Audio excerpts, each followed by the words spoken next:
Now you're listening to wrestling news that matters from people you want to hear it from, deep from within the confines of the internet. Covering WWE like no one else and covering TNA because no one else will. You are listening to the best in the world, Ring Rust Radio!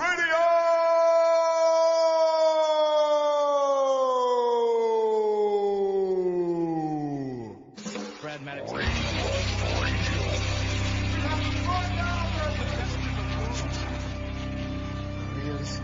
I got 141 and 2/3 chance of winning. Let's go.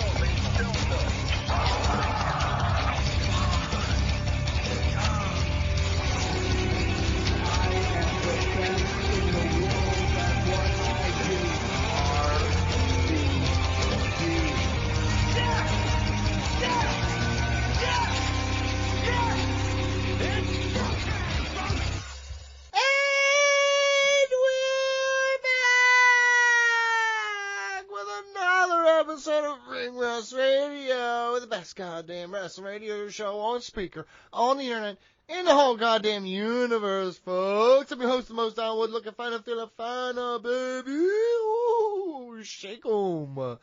Mike Chiari, Brandon Galvin, this is the first time someone's heard our show. Are they excited? They have turned it off.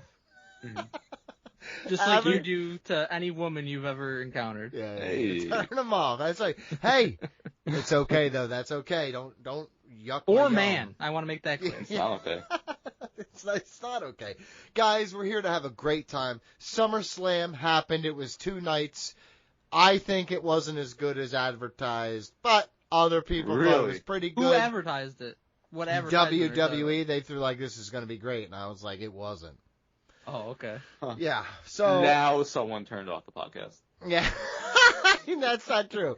Now they're the like, guy cries about pay-per-views like, nothing happened. Now everything happened, and that's not even good. How many title changes happened on night 2? 1? How many title matches took place? Several? All. No. But a title change doesn't mean I'm just saying. it's a good thing. I know, but you said like everything changed, but really nothing changed except for the one thing we knew for sure was going to change.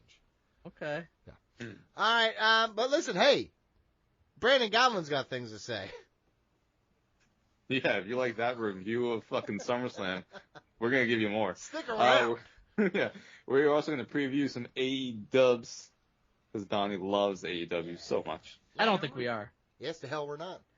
Despite how tiny these despite these wiki fucking things being the smallest I've ever seen in my life. Oh, yeah, this is rough. This is a tough one. Enlarge it. Like your dick. Okay. You gotta get me excited first. Come on, get me excited. You want excited? We have right now, my podcast dick is soft. Make me hard. Okay, I'm a little excited now. Donnie and listeners of the show have rounded out the dumbest fucking comments about SummerSlam from the internet, and we're gonna read them off for you. Yeah, we have Dirt Sheet nice. Busters. They helped out this month. Appreciate it. You have Dirt Sheet Busters, where Mike Chiari brings us the lies and rumors going around pro wrestling, tells you why they're fucking dumb, and Donnie's a coward who runs away. Mm-hmm. We have the final WWE Season 40 Fantasy Standings update, because Season 40 is done. It ended at SummerSlam. I can hear your dog shit smile. I hate it. Fuck you. I don't know if I won or lost. I can hear your shit-eating grin through the fucking audio, and I hate it, dude. I just want you to know I hate it. I also hate that we only have one person to email us, and because Donnie fucking pestered them to email us, so please. Send us email. I don't think he pestered them. I did not. think it just happened. I said I could get us an email. I was going to make up one from a fucking handsome stranger, but Dan Marsh is like, I got you, bud. Yeah, he's the man. Mm-hmm. Dan the Stan. So, yeah, we only have one email. Please, email us, ringrustradio@gmail.com. Yeah, come on. I think people were inundating Donnie with smarks rather than regular emails, because if they don't do that, then he just, decides, I'm not doing it. Yep. Mm-hmm. I'm not doing it alone. I'll work hard as shit, but you got to work right next to me just as hard, because if you start slacking, so am I. I'm not fucking working harder than you. We can work the same amount of hard. That's crazy. Just a horrible outlook. That was insane. That's exactly what you get the fuck out of here, dude. If you're working at a I job will and you're never working work really harder hard. than someone else. No, I know. You just said that. No, I'm willing to work hard.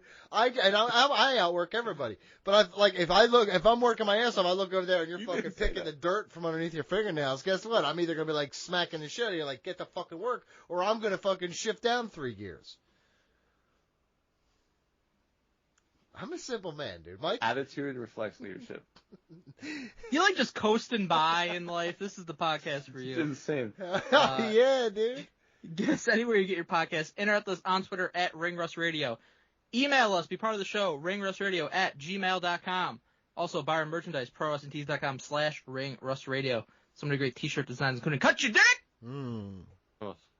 All-time bestseller. Not true. Not true. It is. Support us at patreon.com/ringrustradio, where you can hear ad-free episodes, sign up for fantasy drafts and brackets, make us watch wrestling-related movies and pay-per-views, and so much more. You can also check out Ring Rust Radio on YouTube for updated clips and Triple R Gaming. Donnie, BG, and fans of the show have been playing different games like Doom, Schedule 1, Dead by Daylight, Headliners, and Midnight Murder Club each week, and posting early access on patreon.com/ringrustradio well before it hits YouTube. If you're interested in joining a session, email ringrustradio@gmail.com. Oh, we're having a blast over there. Isn't that right, BJ? Yes. Yeah, let's talk wrestling. We're gonna put this all in order. From LW to Dark, we about to have a discussion about the one true sport. Who's selling the finish? Does this make sense in the art? Tell me who botched, who rocked, who's cashing in on the mark. These takes are uncut, man, they're pure and they're raw. Blow up like dynamite, have you smacked down on the floor. On a collision course with the number one source. Now let's head back to the ring for the latest report. Ring Rust. Alright guys, SummerSlam happened. It took a whole fucking weekend to finish, too. You guys are bitching about fucking how long AEW pay-per-views are. Never once has it gone 2 days, dude. Holy shit. It would be better if it did. And I noticed you wrote like a shit ton of Raw results, but I didn't see anything from Dynamite here. And I thought that's pretty suspicious. Yeah, there is on the bottom. Some dumb shit happened on Raw, but we don't talk about all the awesome stuff that happened at fucking AEW. Somebody was at Raw. Yeah, I went to Raw. Oh my god, dude, that's what this is! That's what this is for real, dude? Yeah, I looked at the Dynamite results. Yo, hold on. Swear to God, and honestly, I watched it. Show fucking sucked. I gotta tell you from the bottom of my heart, dude. Next time you go to Ruck and Raw, text Dave your little report. I don't give a shit, dude. Okay, send it to Dave. I don't want to hear you. If you were in Long Island and you saw Raw, shoot me an email about what you saw. I don't give a shit, dude. Text him, not me. I believe it was in Brooklyn. Anywho, what the fuck are you doing in Brooklyn, dude? Did they steal your shoes? No. I saw you met Method Man. I did meet Method Man. Yeah, dude, you're tiny as shit. Awesome. He was all big. He's like, yo, kid, what do you want? And he got close. He's like, damn, you're old as shit looking up close. He met Xavier Woods in his giant hat. Yep. That was the best what are you part. just doing? Lurk at the airport, dude? Look for autographs? No, I'm not one of those people. All right. I've actually never asked anyone for an autograph. Please, I guarantee you we'll hear plenty more about all this later. But first, before we get into all this, we gotta do RIPs. And sadly this week, I think it's worth extending, talking about Hulk Hogan again. Last week we talked a lot about him being a star in the ring, but I just don't talk about him being a star in my heart. A lot of people messaged me about my heart. Kickstart my heart. I wish they had. That would have helped. I think they did. Yeah, they definitely did. What they didn't do, maybe instead of those adrenaline shots, they should have used some fucking Motley Crue. Hell yeah. Hell yeah. But yeah, I just wanted to say that I got a little blowback for some of the comments I made last week regarding Hulk Hogan. I just want to say this. Did you, or are you just using this as an excuse to perpetuate some horrible, horrible viewpoints? No, believe me, several people didn't think what I said was true. Mostly when I said everyone's racist, people had problems with that. Yeah, one. that was really bad. Guess what? No, guess what? I'm here to stand. I'm doubling fucking down. Everyone who said that they're not, secret liar racist. Hey, don't do that. It is what it is, right? It is what it is, dude. Get them driving. Someone cuts them off. See what kind of words they use. That's all I'm saying, dude. I call them like a fucking bitch. I don't Yeah, use yeah. racist words. Hey, listen, dude. Neither do I, right? So I don't know that. I'm starting to think, yes. Everybody's like, what is your problem? And I was like, just shut the fuck up. Hulk Hogan was a star, and yeah, he did say some bad things over his life, but it's sad that he's gone. Okay? It's okay to just say no new deaths this week. Nah, fuck that. Well, we only talked about him for like 10 minutes last week. I'm telling What? you. We needed more. We talked about him for probably like a half hour last week. Yeah, well, R.I.P. to Hulk Hogan and all the haters out there. Fucking jealous, dude. That's what that is. But yeah, no new deaths this week, so Hogan is your death champion again, 2 weeks running. Wow. Death champion, dude. He's holding the belt, man. That's what you're doing now with this segment? Yeah, it's a TV title. It's a TV title to pass on. The little final We could do goodbye. a draft of only wrestlers that are dead. Make cards. That's a good one for October, for Halloween. No. It's a Came to zombie. my mind. They come back and they're fucking zombies, dude. Oh, Macho Man and Ric Flair. I'm taking Luthez. I want a 5-star classic. Dave will be like, I don't know what it is. I don't like him. Well, Luthez versus Jim Londos, because he always says that like that's like the biggest star of all time. Yeah, I don't know who that is. SummerSlam. Listen, I'm going to be honest with you. I'm stunning here. I didn't watch it live. I watched it on Monday and then tiny bit this morning. I didn't finish Monday. I'm floored. Yeah. It was long as shit going back and having to watch both back to back like that. Yeah, I wouldn't advise Really? that. You Well, I would say, were able to skip a ton of shit. say I did, and it's still really long.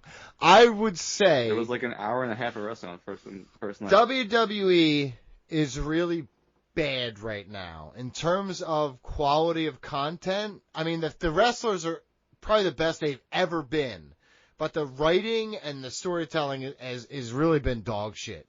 And it makes for an event like this where it's like the matches are really good, but it's like I guess this is how you guys feel about AEW, where I'm much more invested in AEW than you guys are. So you guys just see like a series of matches that, you don't really care about why they're happening. Good matches, right? But I don't really care about them. And that's how I felt about SummerSlam. There's a lot of shit that I didn't care about here, but the matches were really solid.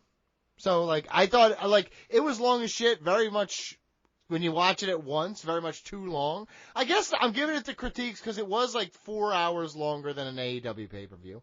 And it wasn't. Yes, it was. It was Combined, actually the length of a one-night AEW pay-per-view, That's not essentially. true. That's not true. Pretty much, yeah. I was not over. It was basically the same length as All In, and All In was all in one night. When I watched All In, all in the same day, right, I didn't feel at any point overwhelmed by what was happening. SummerSlam made me feel very overwhelmed by what was happening. Okay. That makes no sense. Mhm. Because doesn't make any breaking it sense. up into 2 nights makes it feel not overwhelming at all. I disagree. And night one was over by like 9:30. All right, so let's talk about night one. Romeo Regs kicks it off. He's back. Also yeah. lost his shoes. The Shula Fala. That's the tribal thief. These are Tribal incredibly creative things. Yes, I love this it. is, I don't know who came up with this, but I adore this with all my heart because that stealing a man's shoes is That's also- dastardly way of just making sure. When you steal a man's shoes and he does nothing about it, that man is now your bitch.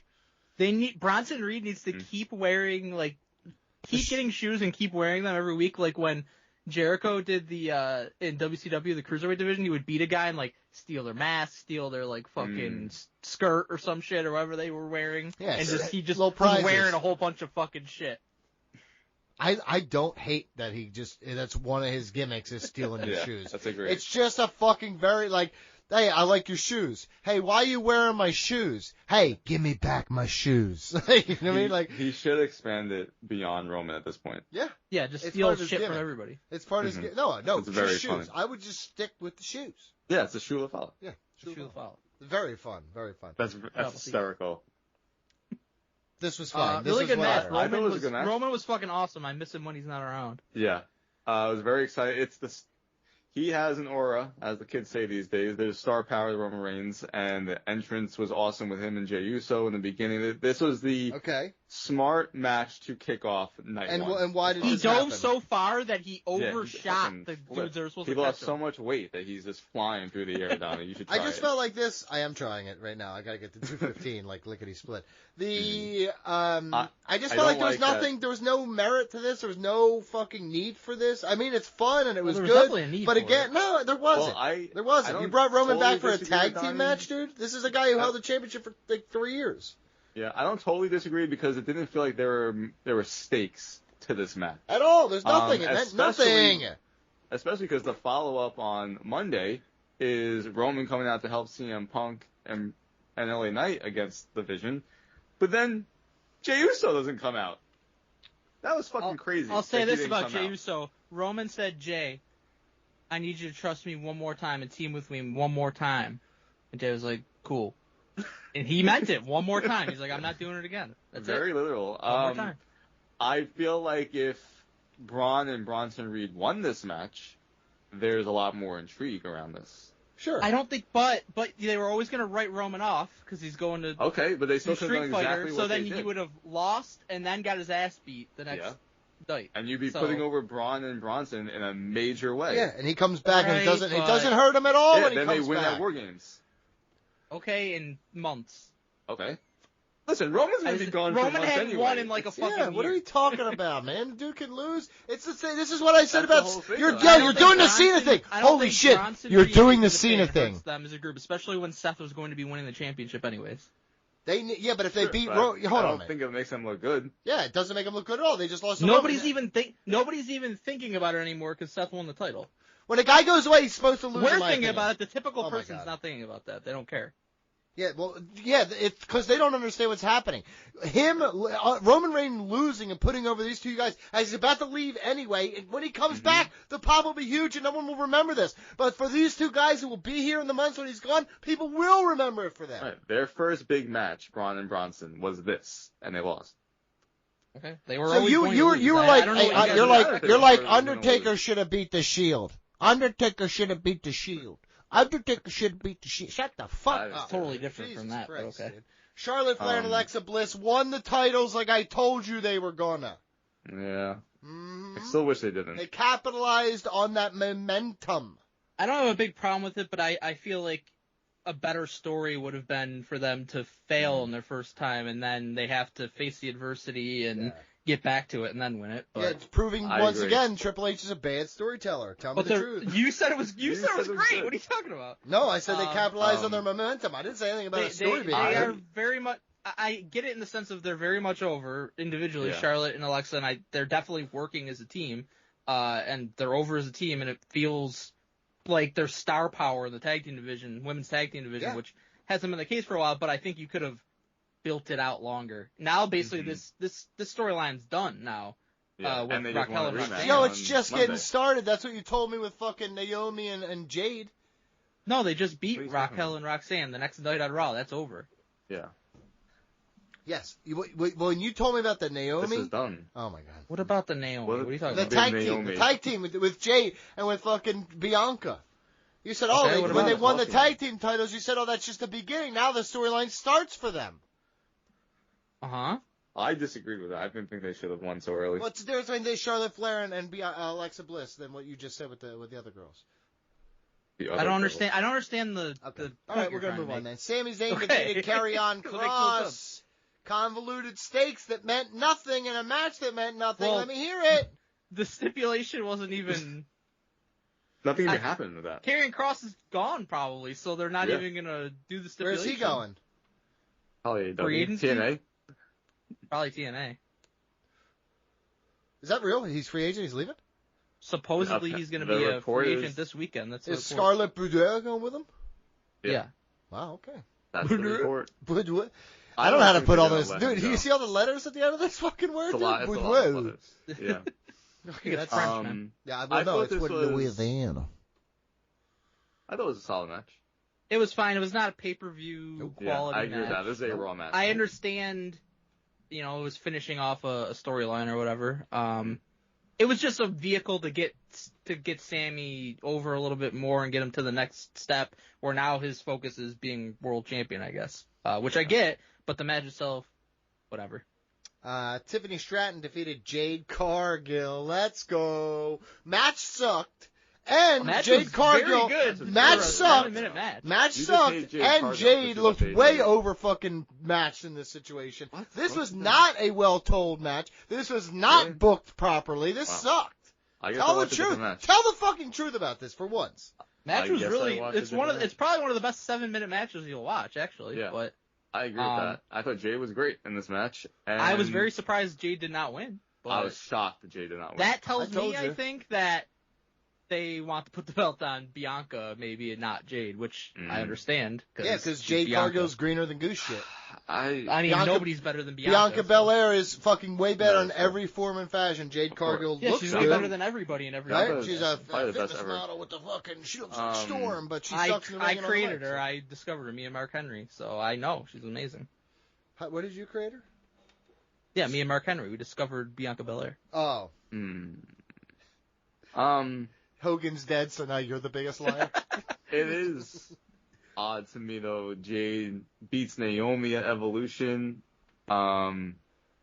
She's queen of the ring. Like it seemed like the ascent was there for her to win the championship here. They did this to Rhea. They did this to And- Rhea, though. Walk with me for my vision here. Oh, here we go. Bianca beats Tiffany. Jade is jealous. Jade turns heel to go against Bianca, right? Sure. I think that's where we're heading. Can't wait for that to be Guess told so. poorly in the ring and on the mic. Drew Why? McIntyre Bianca's and part of it. How Logan could it Paul. be poor?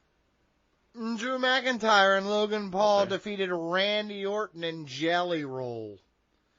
Even just saying it makes me fucking sick. I personally thought, well, this was like whatever. It's a fun match. This was whatever. Like The match yeah. itself was very Taking it- fun. Jelly Roll was nothing spectacular. Jelly Roll He was He sucks. did what he had Stay to the do. fuck away. Yeah. He's I- white Travis Scott. Stay away Yeah, from me. I don't need to see him again. Yeah, I agree. Yeah, and just this was, I didn't like the The- booking of this, the use of Drew McIntyre or Randy Orton. It's this affinity that the this. main Hold on, talent. Are you ready to have a conversation about who made this match and who stole the show, or are you scared of that? real quick. Logan Paul did not. It was all Drew McIntyre. Yes, he did. It was Drew the McIntyre. dive outside on Jelly Roll is fucking awesome. It's Drew McIntyre. Yeah, cool. Jelly Roll is a human fucking. yeah, cool. You always made fun of Bray Wyatt being a Yeah, human human fucking crash pad. It was crash great. Yeah, pad. it absolutely It's fucking was. Jelly Roll is a Okay, literal are you human comparing crash pad. professional wrestler Bray Wyatt to Jelly Roll?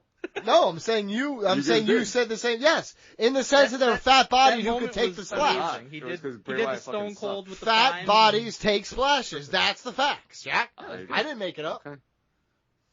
Logan Paul, man, you can hate him as a person. That's fine. I mean, I don't think he's a particularly good person, but he gets wrestling. He does. Yep. He acclimated it to more quickly than almost anybody ever has. Fucking crazy. That's reality. Quicker than Kurt Angle. I didn't say. No, I said no almost one- anybody. I said almost. Yeah. Okay. Kurt Angle. You're saying a lot of words. Kurt I'm Angle's not an agreeing. anomaly. Logan Paul, apparently. So I hope. Never had a I thought it was 5-star a match. fun No. This is what I want to say. Triple H. Little message to Triple H. And his little affinity for celebrity bullshit. It's really annoying. It's really fucking affinity. annoying. I think that's dude. a WWE as a whole affinity for I think celebrities. it's always been their affinity. No, it's way worse now. Since It's way WrestleMania worse. one. It's way worse now. It's Is way it? worse now. The prime shit everywhere. I actively Different. have a disdain towards watching WWE these days. Are you talking about the sponsorship Because or of this celebrities? You always have Both. had a disdain. Anything? No, it's not true at all. I fucking It is love 100% wrestling. true. In all forms of fashions. I'm just not a militant about anything like you are. Militant. Yeah, You absolutely WWE are. militant. You're an AEW militant. You're a pedophile. Thanks. You're an AEW sexual. That's okay. That seems fine. That seems consensual. Yeah, it doesn't seem as bad as the Yeah, pedophile shit. We went down. Yeah, pedophile was a Well, low bar. We got it. It actually, file just means like you really like something. Yeah. Okay, hold on a minute.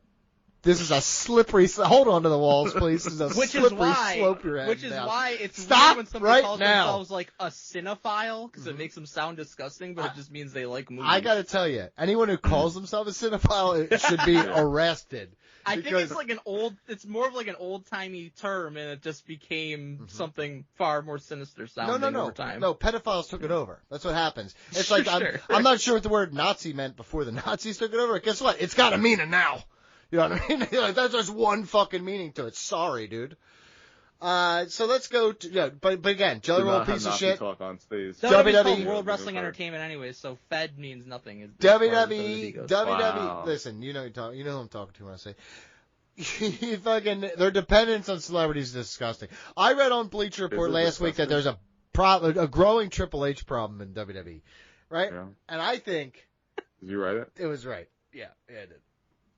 You told me to. You said the growing. I wonder how many mistakes there were before. I wonder how many mistakes there were before it ran through Grammarly. 14. Well, he speaks the text, so. 14. Oh shit. Should be accurate. Oh, then there are way more than that. If it's No. Speak the text actually avoids some of my my clumsy hand errors. You see me on G-Chat, I got clumsy hands. I'll say this: Drew McIntyre and Logan Paul winning to me was a surprise. Yeah. I was a fan. At this point of the night, the only thing I like was Drew McIntyre winning. I was like, oh, that's cool. Yeah. I wonder what happens now moving forward. Like, does Drew go and face Cody for the championship? Hopefully. I'm trying to figure out who Cody is going to wrestle. That would be interesting, and all I can come back to is Drew. Cody's got to be going away for a little bit first, right? Yeah. Maybe Street Fighter's coming up. A couple weeks. Right? Is he actually doing a Street Fighter tournament or a movie? The movie. He's doing like he's doing the fucking actual tournament.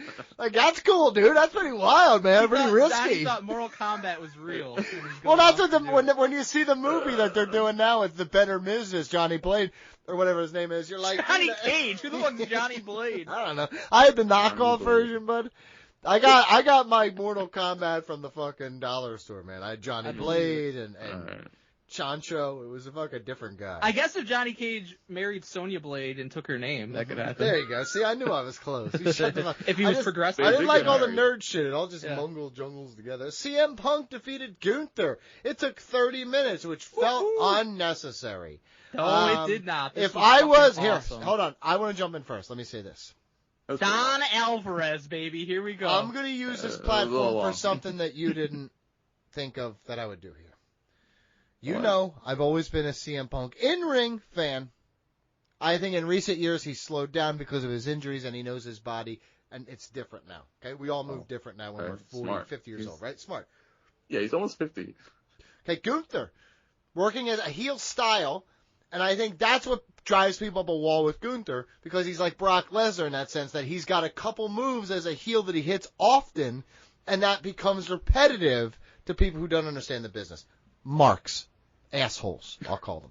I mean, if you're a guy and you can chop the shit out of somebody and it works, why wouldn't you do it? Same thing with a suplex. Okay, right? If you could suplex everybody, I'd be lifting them and smashing them on the mat often. Here's what I'm going to say about this. I'm going to use my platform for something a little different. I've never in my life had a problem with Bruce Pritchard. He seemed like an asshole, but I didn't care one way or the other. If that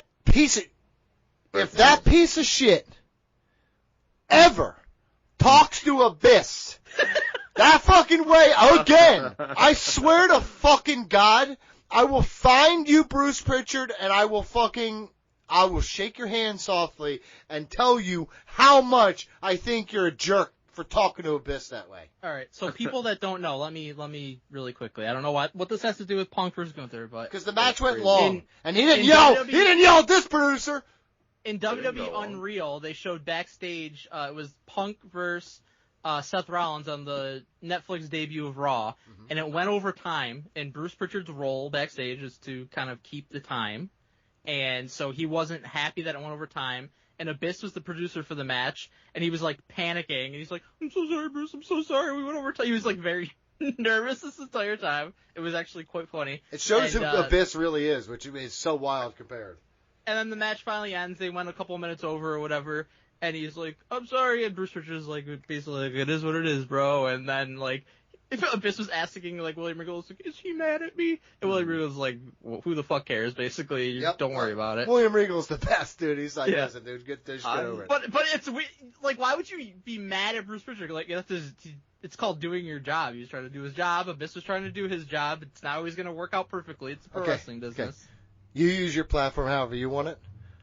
Bruce Pritchard, you fucking coward. Remember this conversation, dude. You didn't have a problem with me before, but guess what, Jack? You got a problem now.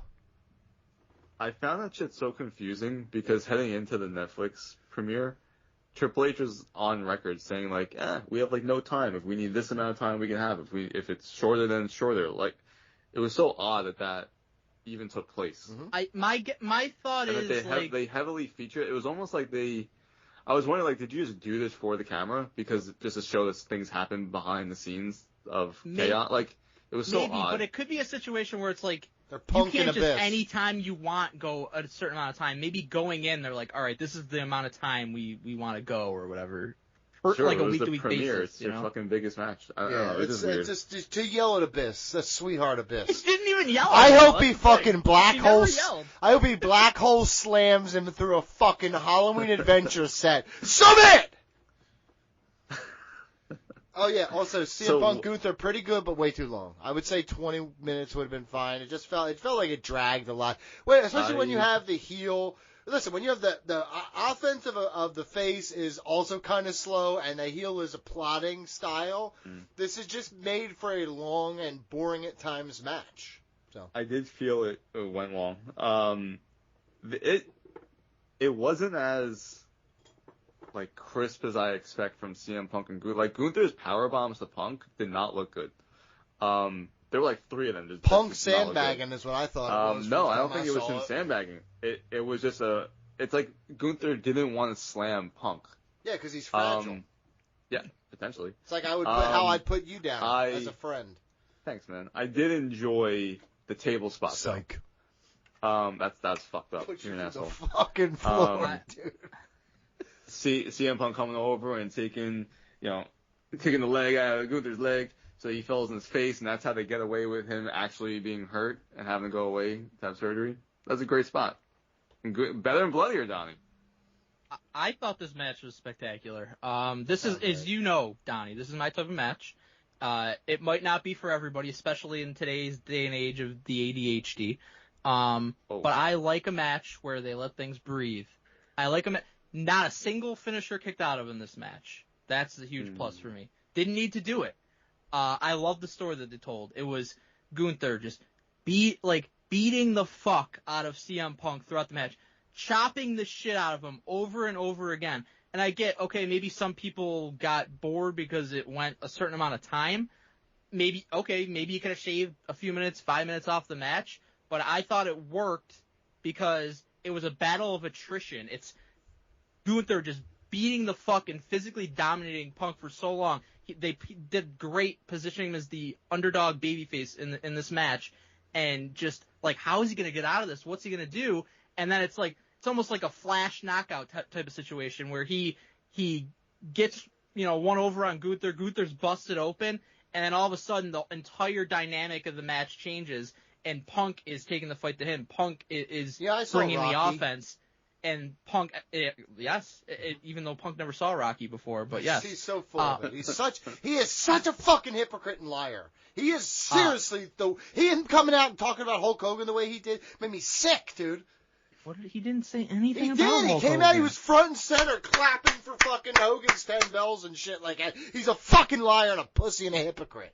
Mike, I hate that dude. He put on a fucking awesome match. Brian Alvarez is a fucking moron. He called the match atrocious. I looked into it to see why he hates CM Punk. Not atrocious, but I looked into why he hates CM Punk so much. So Punk did clown him on an AEW media call, but I saw a thing. This has been tweeted a million times. Apparently, Brian Alvarez had the hots for Maria Kanellis back in the day. Okay, whatever reason, maybe who didn't. El thought that he had a shot with Maria Kanellis. Punk got with Maria Kanellis, and ever since then, he's had a personal vendetta against Punk, which explains a lot of what his opinions are. Hold on. First things first. Shoot your shot, Alf. What's the worst that's going to happen? So I got no fault. No, don't fault him for that. Don't fault the man. I do fault him. Why? Don't hate why? Why? Don't you say shoot your shot? What'd you tell him? Because he's being a little bitch because somebody beat him out. No. We're talking about one thing at a time. One thing at a time here. You made it seem you kind of scoffed at him trying to shoot a shot with Maria Kanellis.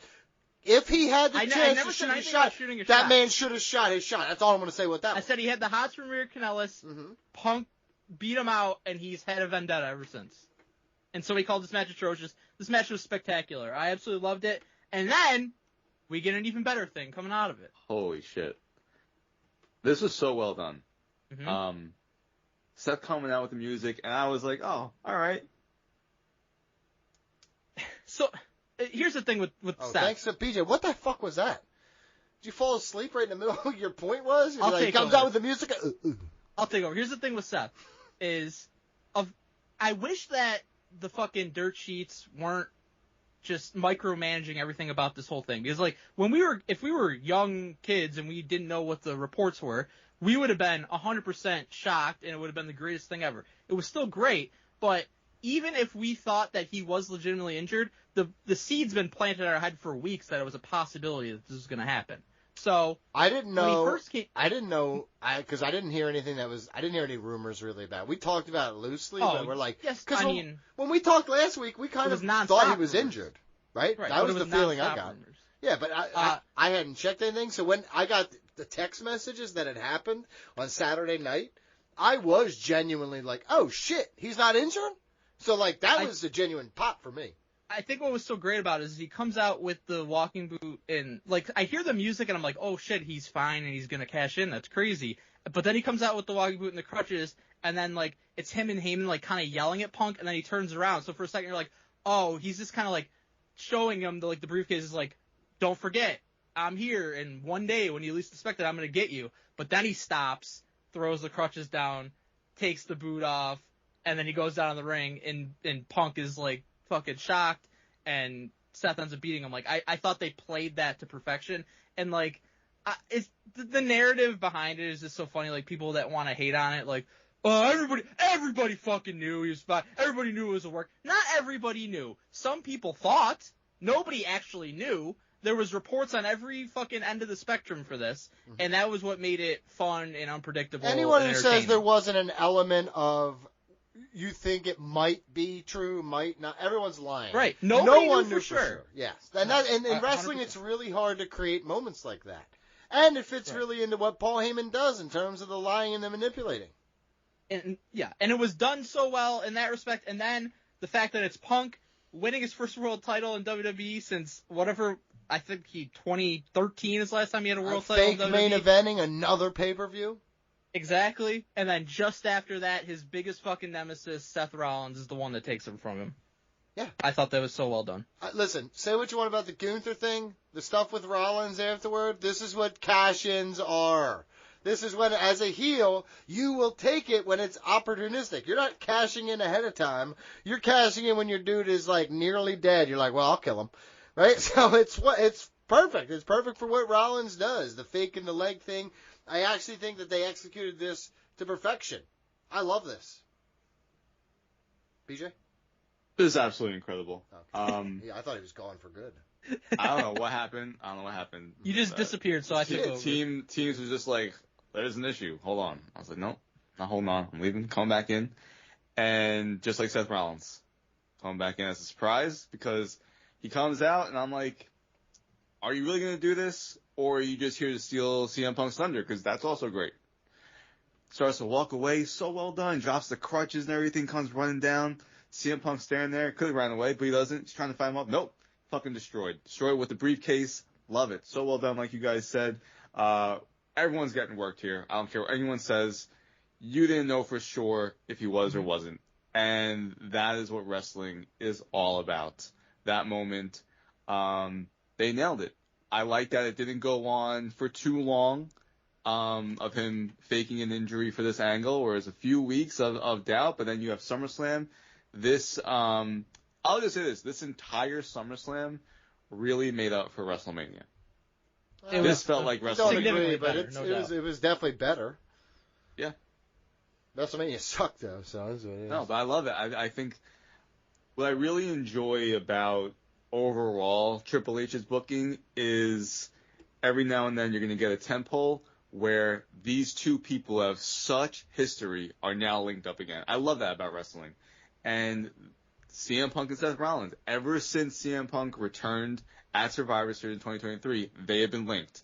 And they had the Raw Netflix debut, they had a match there. Then there was the match at MSG, the Steel Cage match. Then they're in the WrestleMania main event.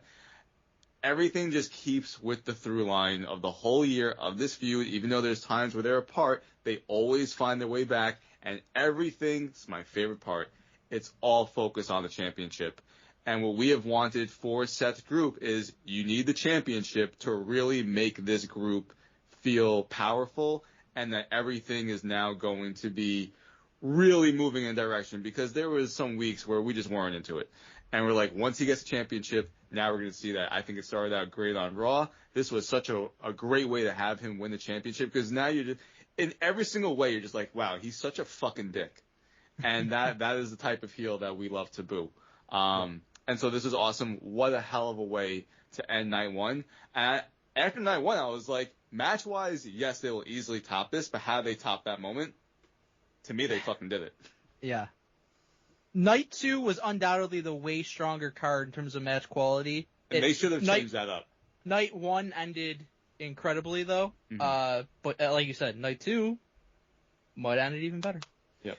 Well, let's talk about night 2 now. Naomi defeated Rhea Ripley, Io Sky. Really good match, and Naomi won. We knew that, though. Yep. Great match. Not as good as the WrestleMania Triple Threat, but you use that as some kind of a gotcha against Naomi. BG and I use it as obviously not, because it's Bianca Belair, and she's the best in the game. So I thought this was a great triple threat. It wasn't going to be as good, but it was fantastic. I thought this, actually, we just get into it, this is my match of the night. For night 2 or for the whole show? Whole show. That's very stupid. For night 1 and 2 altogether? That's fucking stupid. Oh. It's not that for me, but maybe top 12? I'll get a top 12. No. Because night I swear 2, to God, you say some dumb everything shit, besides Dom and AJ has a stipulation of hardcore elements, so there's a lot you can do with that. This is just a triple threat. Yeah, and they all crushed triple threats mean there's no rules, so it's technically right. But besides the breaking of the rope of a submission, they didn't use anything like that. Understood. They could have. That's their fault. Okay. It's their fault. I could have punched you in the fucking head with a chair, and but I didn't. I kept it classy. No, I thought this was awesome. Cool. Yeah, it's good. It's a good match. Not nearly as good as last time, but it's fine. And listen, six-pack, tables, ladders, and chairs, clusterfuck challenge. Baby. This was a wild-ass clusterfuck. And if you like this kind of shit, this is right up your alley. I personally love it. Hell yeah. This is fucking amazing. And the car crash, it was fun as hell. Yeah, Wyatt 6 won because of Universal Studios. Got it. For Halloween Horror Nights, yeah. Yeah. See, you thought Travel Pulse wasn't going to pay off, dude. I liked... There was so many callbacks to previous TLC matches. I loved the interference of Candice LeRae and B-Fab and Uncle Howdy. Candice like when LeRae, Lita and Rhino and Spike got involved. Exactly. TLC 2 callback. And I really thought Candice LeRae broke her arm. That was an awesome spot. She was doing shit like that fucking every day on the indies, but a lot of people probably don't know that. Yep. But she fell right on her arm. I was like, it's got to be broken. Mm-hmm. So it's insane that Triple H said no one was majorly hurt. That's fucking crazy. They did like 4 insane table/ladder spots, like right one after another. That was nuts. They got their shit in this match too. This was absolutely. Everyone looked awesome. I love that the Hardys and Dudleys were ringside to celebrate 25 years of TLC. Devon and Bubba got involved with the table chant. Man, everyone fucking lived. This was such a fuck you to Triple H and Creative Team. If you didn't put us on WrestleMania, we had an amazing ladder match on fucking SmackDown. You didn't want to fucking give us a WrestleMania spot. This was their spot, and everybody absolutely delivered. Yeah, it felt like they went in as a pact, and they're like, fuck yes. Absolutely. And you want to die tonight, y'all? I don't know. Let's fucking die tonight. That's all. But they didn't. They didn't die. Everyone looked great. Yep. I really enjoyed the segments after the match throughout SummerSlam. Street Profits are just so fucking pissed off that they lost. DIY and Candice backstage hurt. Johnny, his voice is all fucked up. Candice is speaking for him. I really hope that that's like a gimmick that they keep going on SmackDown moving forward. They're awesome. I don't really know what you do with this division moving forward after this type of match. Neither does WWE. Absolutely, you're 100% right. So I'll be very curious to see what happens with that. We've been talking, the SmackDown Tag Team division for the past year it's been great. Like, it's been featured. The problem is that the Wyatt Six, while we enjoy the gimmick, that throws a wrench into things, like, because basically you could get by with the tag team division, just like, here's fucking DIY versus Well, hold Street on, Profits, awesome Mike. match. Here's fucking DIY against the Motor City Machine Guns, awesome fucking But match. hold on, right Now- there, stop, Mike. I disagree. You said the SmackDown tag team division has been great. No, the matches have been great, but there is no. The Street Profits have been given like nothing in terms of stories. It's just like, here's a great tag team you wrestling this week. So it's great to watch them wrestle. You're not good really matches. right about that because you don't really I watch the. I No, watch you don't enough really to know. watch- you skip I through just wrote an segments, article. like, They have every week different matches every every week. week they have multiple backstage segments where they're building stuff. That's 100% a fact. Look So at me. they do build shit. It's a Absolutely. new team every time. There's no consistent long-term story building with the fucking Street Profits, and thus far not with the tag team division. And this is such a and I get it. They're trying to get all these tag teams involved, but do it in a way that makes sense, and you're not leaving a bunch on the sidelines for most of the time. They really weren't doing that at all. But this is Most of the but teams that we now, just talked about weren't even fucking talked about for weeks. What are you talking about? Listen, DIY. They were all involved in this shit with the Wyatt Six for weeks. All these teams. like the last 3 weeks. The whole whatever. point of the SmackDown Tag Division is they have been involving all these teams and they've been doing a good job with it, which is why we were disappointed that they weren't on WrestleMania to begin with. But then the Raw Tag Team were, and the Raw Tag Team Division's been a fucking mess. Whereas the SmackDown Tag Team Division's been great. Listen, I think the matches And they weren't have given the been great, but I don't WrestleMania think spot, they've but been they proved themselves in this match, and it was absolutely awesome. But I agree with BG in terms of now, like, what do you do because you have this dominant team, and what are they just gonna run through all the other teams? That's why when the Wyatt Six stuff started, my thought was always like, I would not have them going for or winning titles. I'd have them doing shit that's independent of titles. But now they have the titles, and you're kind of. It's tough to book that way. It's only until Like, a fucking way to Halloween get the Horror titles Nights off is of them over. would have been to lose TLC, because they don't got to get pinned. Dude, no. They got to hold it through fucking November 1st. HHN, bro. Halloween Horror Nights. Right, bro. that's pretty much where we're at this point, but then I worry what it means for some of these other teams. It means they're going to go to the sidelines like they were before, but that's fine. They weren't there before. Yes, they Again, were. you I've don't been pay watching attention- SmackDown you don't because I watch do like the shows, match. you don't pay I atten- do you don't like pay the matches that attention are on. to You don't pay attention to the Okay, intricacies. okay. You watch, like, the major promos in ring, and you watch the matches. I watched If the that. whole thing. I just If watched some that. stuff on Fast Forward. No, exactly. All the tag team stuff. Got it. No, that's one thing I stick around for. No, you don't, because you would know them. You're such an idiot. You're the idiot. Becky Lynch. We've proven that time and time again. Becky Lynch defeated Lyra Valkyria. Another successful retention of a title. Why are you crying about that? No, I understand just think why it's you I just think it's I funny don't know that why you you- said all this stuff changed with everyone There who's was being a 4 title title match and changes nothing. on SummerSlam. Okay. That's a lot. Yeah, but they weren't. So, that, like, what are you crying about? I don't know. I mean, things did change here. Lyra can challenge Becky ever again for the Did you IC want Lyra to championship. While win? I she's didn't the want Lyra to champion, win. she Well, can change her right. challenger. She just I can't wanted do it for Becky that I title. literally just said while Becky Lynch is champion, so that's the she stipulation. loses Bailey the title gets tomorrow, involved doesn't and matter. screws. Right. The whole thing is Becky Lynch. They have a rivalry. That's how rivalries work. Cody Rhodes. This You match- gotta the bear with them, stipulation. BG. Listen, no. Cody- Listen. I mean, learn from Cody Rhodes' dumb fucking stipulation. They can never challenge for the world championship. I know. Let me tell you something. I mean, that's way different. That's That's fucking here's stupid. here's. This is I not know. stupid. It was This is awful. All of it was awful. Clearly about Lyra and Becky, and because Becky was scared about Lyra, and she How you had move away from it. got a sneakily. She didn't even Bailey screwed Lyra, and now they have beef.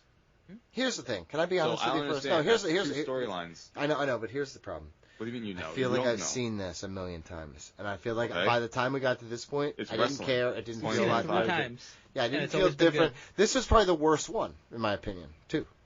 And I it don't felt really agree super with- long.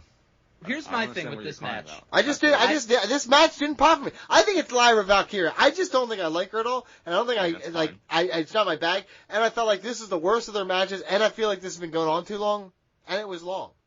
I thought That's this all. match. Was You really always yell about long, I'm long, just long. but you- saying, dude. Only in You fucking- WWE is it long, but Right. I agree with.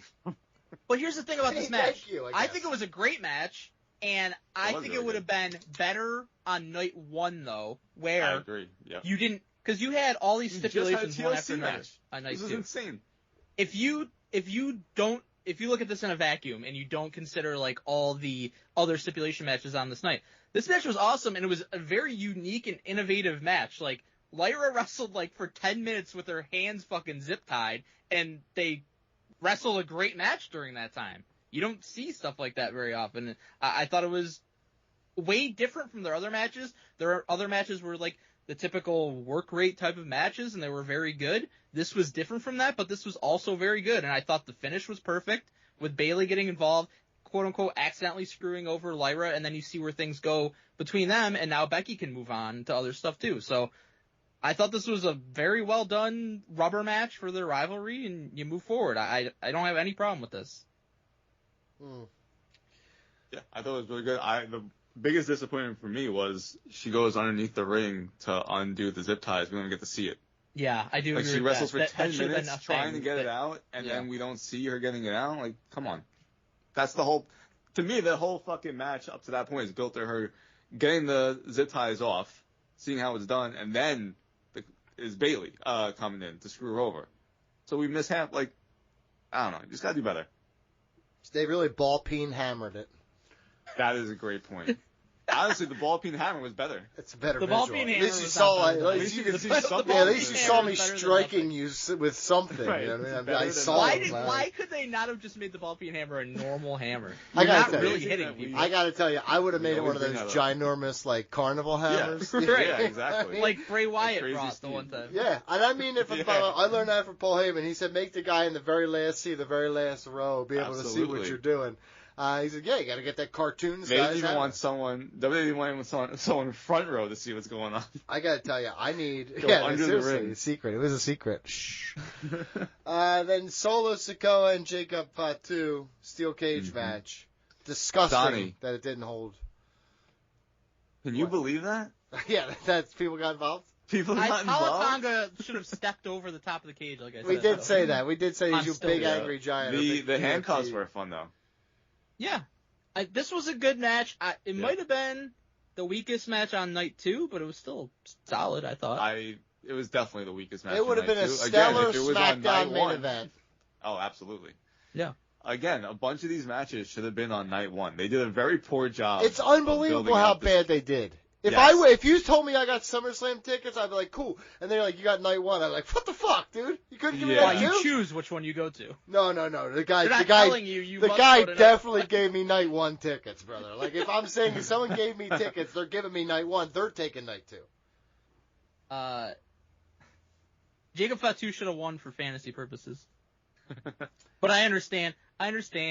Solo had the whole fucking family with him, Yeah, so and Fatu's not and he's even a a pin. heel. And he's not I eating a get it. pin, so it's an easy way to Yeah, hand I get a it. loss to somebody who doesn't have to take a pinfall. So it made sense, and in this situation, it's fine. But again, this is a TV match. Hopefully now it's bigger and better things for Jacob Fatu, though. And Solo. Right. I mean, it won't be bigger I and don't better for Solo. It'll be him still being U.S. champion, but Yeah, I mean, but he Jacob should fight, Fatu should fight someone better, like CM Punk eventually when he fucking someone gets better the than Jacob championship. Fatu.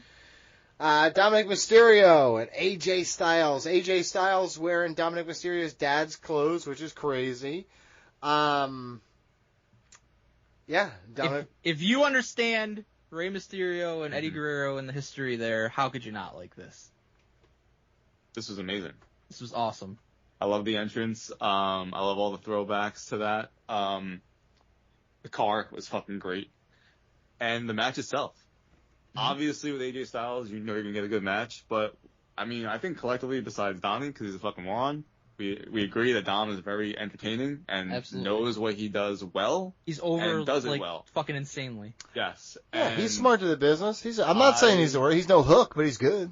He's way I better love- than Hook, as you know. I love this type of match for the undercard. This is like what I think of when it comes to like a storyline built Intercontinental Championship match. No, So well done. not at all. No, not. I think of Macho Man Randy Savage doing things like that. I think of Mr. What are you Perfect's talking about? run with the IC title. This is Okay, that's exactly what this type of match this is a Raw main event. In the middle Don't of agree all at all. undercard. They've been building this It's an for undercard a couple match. months at this Yeah, point. this is I'm a talking Raw- about this. I'm This is a talking about the legitimate match of pay-per-view what took place. IC title match. I disagree. I completely disagree. It's, Using it's the whatever. fucking boot But was. What are you talking if you about? My point consolidated, is- hold on real quick. If you consolidated this into one night, that gets cut. Bottom line. No, it doesn't. It's the Intercontinental Championship with AJ Styles Yeah, and one of the it most means over nothing 'cause heels Dominic in the Mysterio is business. holding it. I mean, if you What are consolidate you this talking into one night, then 6 fucking matches get cut. Yeah, including Yeah. this one, which means it ain't important enough. Sorry. Okay, that's stupid. As you know. It's 10-minute match. That's It's really nothing. dumb. This is not. This is. It wasn't Oh, nothing. okay, It was This is a here it TV is. segment. 25 is too long, 30 is too long, 10-minute match, it fucking sucks. No, I didn't say it sucks. It was Really? nothing. minutes is It didn't great. suck I'm not for convinced 10 you watched minutes. the- Hold on. I'm not even convinced you actually watched the For- fucking match. You just look at what the time is. You're like, too long, too For short. 10, no, Didn't well, matter. I have Wiki up, so I'm just looking at it right here. Exactly. So here's the deal. It was if you're watching a in that fine moment, 10 there's no minutes. way you're thinking like, too short, that sucked. Well, no, You're I'm not saying thinking saying that. no. You're thinking that was very Mike, entertaining. I is didn't what say you're it thinking. sucked at all. Again, I'm just indifferent toward it. It was fine. It was a fun 10 minutes that I could have seen when I was watching a weekly WWE program instead of most of the crap I have to sit through on Raw and see. SmackDown So because every time. Dominic, I was proven right on Dominic, absolutely destroyed the career of Hook. You What does have this an issue have with to him. do with Hook? No one's I talking get it. about It has Hook. everything to do with Hook. Cody Rhodes. You are the Hook as, or no, you are the Dominic Mysterio as Brian Alvarez as the CM Punk. That was he got there though. And Hook is your He did Maria get there. Kanellis. I would. 10 out of 10. What do you? Cody Rhodes and John Cena. Cody Rhodes takes 40 minutes. Oh my God, dude. Again, Mike, tell the truth. Was this too long of a match? This was too long. Way too long, dude. Yes, it was Cody too long. Rhodes thinks It he's was probably fucking. a little bit too long. Get out my of issue here. is not with 17 my minutes issue too is long. not- my issue is not with the length of the match, though. It's John Cena's last SummerSlam in the main event for the WWE Championship. It was a highly entertaining and fucking wild match. My problem with the match is not the length; it's the fact that 37 finishers were kicked out of. I mean, that was absolutely absurd. And That here's the took- thing: totally took I me out understand of the it's match. John Cena; he's fucking Superman, this is- so it's gonna happen a couple times. But they Throw it up for Hulk way, Hogan. He's throwing up the way H's. He's throwing up the H's This for Hulk was- Hogan. Absolutely overboard. If this was an consistent. I don't- AEW, Donnie would be like 700 yeah. stars. Oh, I actually Yeah, like the he match. Absolutely would be. I like the match. It was 17 minutes too long. You wouldn't That- say that though if it was fucking Osprey versus. Yeah, but this Hangman. wasn't, dude. This was John Cena against Cody Rhodes. Both Okay, guys and they aren't both Very turned in deliberate. in-ring the magicians. finishers notwithstanding, they turned in amazing performances in this match. Amazing they is absolutely 100% delivered. This subjective is and not Cena's something best I'd say. performance, and I don't know how long. Since AJ Styles. That's very stupid and Probably. also wrong. What was better since then? That John Cena Cena has doesn't done. have good matches, so I don't even want to hear that. Nothing was better. It all Okay, so sucked. you don't have just an said- answer. you It's just all said this mid-car is- mafia, you dude. just So said he's- this yeah, is he's great. This got was no fine. answer. This was He's got again. no It was answer. fine. Cody Rhodes is Fine, mid. you This just is said it was mid. great. Everything is fucking. Listen. It's paint by numbers. It's way too long. Everybody's like, oh, they told such a good story. No, they fucking didn't. match was It was paint by plotting and stupid and fucking. It was an ugly way of It wrestling, was and I paint don't by like numbers, taking the bottom rope off and using it as a weapon. I know, I see it all the time. Yeah. It was paint by numbers coming up through fucking Cody's entrance with John Cena fucking carrying him like a That was fucking carcass, and then doing an AA onto the ramp, and then carrying him fucking all the way down the ramp to the ring. Paint It by was numbers. paint by numbers. John Cena throwing the steps at his head like he was Yeah. Bray Wyatt. it. Hell Yeah, yeah. things we've already done a bunch of times. Got it. A bunch One of time. times. The finisher brigade was absolutely absurd. Kicking It's me called out. fighting spirit. Get a fucking clue, no, pussy. It's fucking stupid, and it pisses. I don't care what company it is. I don't care which wrestler is involved in it. It pisses me off to no end that they voluntarily devalue their own moves, especially their finishing moves. It makes no sense, especially because then moving forward, we've just seen Cody kick out of fucking avalanche AAs. We've seen him kick out going through tables. So when you just lose by like one fucking move or a fucking punch to the face, it's not even believable. Shows at that how point. powerful it is. Well, No, you got to it's shoot him fucking now. That's the dumb. only way Yes, you can beat him. You got to shoot him. absolutely. You're It's such so a stupid. fucking crybaby. John Cena immediately kicks out of 3 crossroads. I'm like, what are we doing? You sound like a human It's smarts so- comment. I don't You're gonna get it. have to shoot him now, But huh? here's the Shoot him. difference. I'm consistent. I'll say it on an AEW pay-per-view. I'll say it on a WWE I'm talking pay-per-view. about you. I'm It's talking about your fucking Mark dumb. buddy over here. Mark Keogh. Then I are you said that talking you about? got to shoot him to beat him now. You gotta shoot him. You gotta It's shoot him kinda to beat him, true. huh? Is it What not? Cody, what do you got to do? We actually have to stab him. You're gonna have to kill him, huh? Yeah, stand with a fork like you're fucking John Moxley, and that does nothing. No, okay, getting stabbed with a fork does nothing. I think it's got a psychological effect at the very least. It happened in the first 5 minutes, and he wrestled for another 40 minutes. It did absolutely nothing in that match. DDT'd on some fucking spikes and it kicked out. It did nothing in Dustin Rhodes versus Kyle Fletcher getting stabbed. Yeah, but you know why? Because these are dogs you're talking about. That ain't afraid of a little fork stab. Right. But take away all the fucking bullshit the last few minutes of this match. It was very entertaining. It was long. Very entertaining, though. Great performances by both. I love them going around the arena, stadium. The spot of him coming up through the fucking entrance was so well done. I love that. All right, let's get to what actually meant something, though. Wait, hold on. Oh, my God. Cody wins. Yep. Okay, John Cena. Hold on. John Cena turned face on SmackDown out of nowhere. Yep. Okay? In just a random fucking promo. Proving that he doesn't know anything about wrestling. Because Cody, the week before, which is the second time in this storyline, by the way, that he said, I want the real John Cena. And he's like, okay. And John Cena was just like, yeah, you know what? Sounds You're good. right. I've been left high and dry by other people who were supposed to have my back. And he just realizes this since fucking February. And is his last match against The Rock? He comes in, and this was easily the best match of this run. We just said it was the best match in like a fucking decade almost. And he's wrestling what we've known of his style and what people clearly wanted to see from him this whole retirement tour. Hold on real quick. I got a question. When is John Cena's last match? He says December. Okay, so here's the deal. Rock sent Brock. Rock is Cena's last match. I do think that's a distinct possibility. I think The Rock versus John Cena is his last match. I mean, that would be amazing if we had The Rock on like a wrestle. Saturday night's main event. Do you think he would do it on that? I don't know where you do it or how you get to it, but I think if Rock sent Brock and you get, Brock and Cena do their thing, and then thrice in a lifetime. And then, hey, but here's the thing: you finish it off. And Triple H said explicitly he's letting Cena book his own final run here, obviously because that fucking. And then Cena sucked. said, Cena did the whole thing that he's been doing for 20 years, where he denies having any input whatsoever into anything. Yeah, which is so cute. AKA lying. It's so cute. He's a real Aleister Black move right there. The funny thing about Aleister Black is you just mentioned that.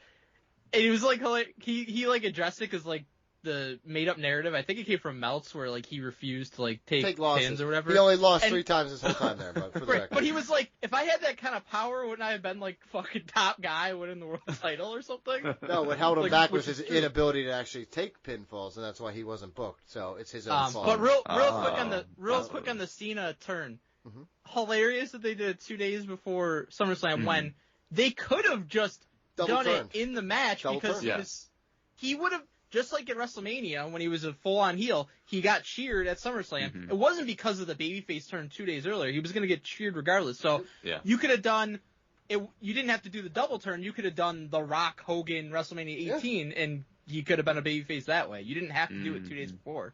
Cena doesn't know shit about wrestling, and he proves it every fucking time he opens his dumb shit mouth. The truth is, from the bottom of my heart, The Rock's behind all this. That's his final match. Everybody keeps talking about who Cena's fighting last. He's picking top guys. He's not putting anybody else over, dude. This John Cena we're talking about. He's facing Brock. He's facing Rock. That's it, man. That's it. We're done. Him facing Cody Rhodes is him giving back to this generation. That's what he thinks. I mean, he is. That's not true. Cody Rhodes sucks. He should not be the face of any fucking generation, dude. Not my fucking generation. I mean, that's fair. Much. Dumbass neck tattoo. Get a fucking life, dude. You and Jelly Roll. I still soak can't. that shit off, dummy. It's fucking disgusting. He's such a classy guy. And he's fucking crying in the ring. Stop fucking crying. Go, pussy. And then Brock Lesnar. Speaking of not pussies, Brock Lesnar comes down. Holy shit. How shocked were you when you heard that music hit? I could not believe it. Well, I was expecting The Rock. I got the text. I was also expecting The Rock. Well, I could not believe it was Brock Lesnar. That's fucking Donnie was expecting insane. nothing because people told him Brock came back. Yeah, I got Sunday night. I was shocked when I saw the text messages. I was like, who? Wait, what? Could not fucking believe that. That is crazy. Yeah. That we have been told for months. Told you it wasn't illegal. It was just immoral. He's on the shelf. Daniel Cormier telling just like a few weeks ago he's banned. Oh, that resident expert, Daniel Cormier. We'll get to more on that later. If you know Absolutely insane that Brock is back. It's not even during the match itself, like where he screws over Cena or anything. Nope. They had the fucking full match, and Brock just comes out. He's there to pick the bones, dude. It's perfect for him. He literally shows up just to F5 John Cena all the time. It's hysterical. He does it all the time. It's one of the greatest gimmicks. I gotta tell you right now. Can I tell you right now? John Cena's doing the hits. Well, he's been. If he's doing the hits, is he gonna do the Extreme Rules 2012 and beat Brock in his first match back? No. Well, he might. No, it's gonna be a 2-match series. He gets Suplex City'd again, then he beats him in 12 seconds, and fucking boom, we move on from there to The Rock. But that's fucking insane that he's back. This is a pro Brock Lesnar work rate podcast. Mm-hmm. He's one of the greatest in the ring of all time, and as far as I'm concerned, wrestling is better with Brock Lesnar in it. Yeah, I'm not going to speak to the case about the PP and stuff like that. We're going to ignore all that because I can't speak to it one way or the other. Legal determined it was okay for him to come back. I got nothing to say about that. Well, Janelle Grant's legal team said we're not filing a lawsuit against him. So right. But then they also released a statement that they were upset about this. Yes, which is insane. Just to address the elephant in the room, because I'm not going to talk about the morality or the legality of anything he allegedly did or did not. He is not a defendant in the lawsuit. That is the reality. He is mentioned in the lawsuit multiple times. We don't know what he did partake in, what Vince was just saying, or because a lot of the stuff is like text that Vince is saying that Brock said this and he's sending it to her. So like, we don't know the reality of that. But I just find it hilarious that like, literally for like 2 days, wrestling Twitter was just like up in arms about it. Mm-hmm. And WWE's like the most evil company in the world. Can I tell you something? Pretty much every company is fucking evil, especially in the wrestling business. Because especially Ring Rust Radio. Forever, you got Brock Lesnar, and he did what he allegedly did or did not or whatever. Okay, but do you keep up the same energy with?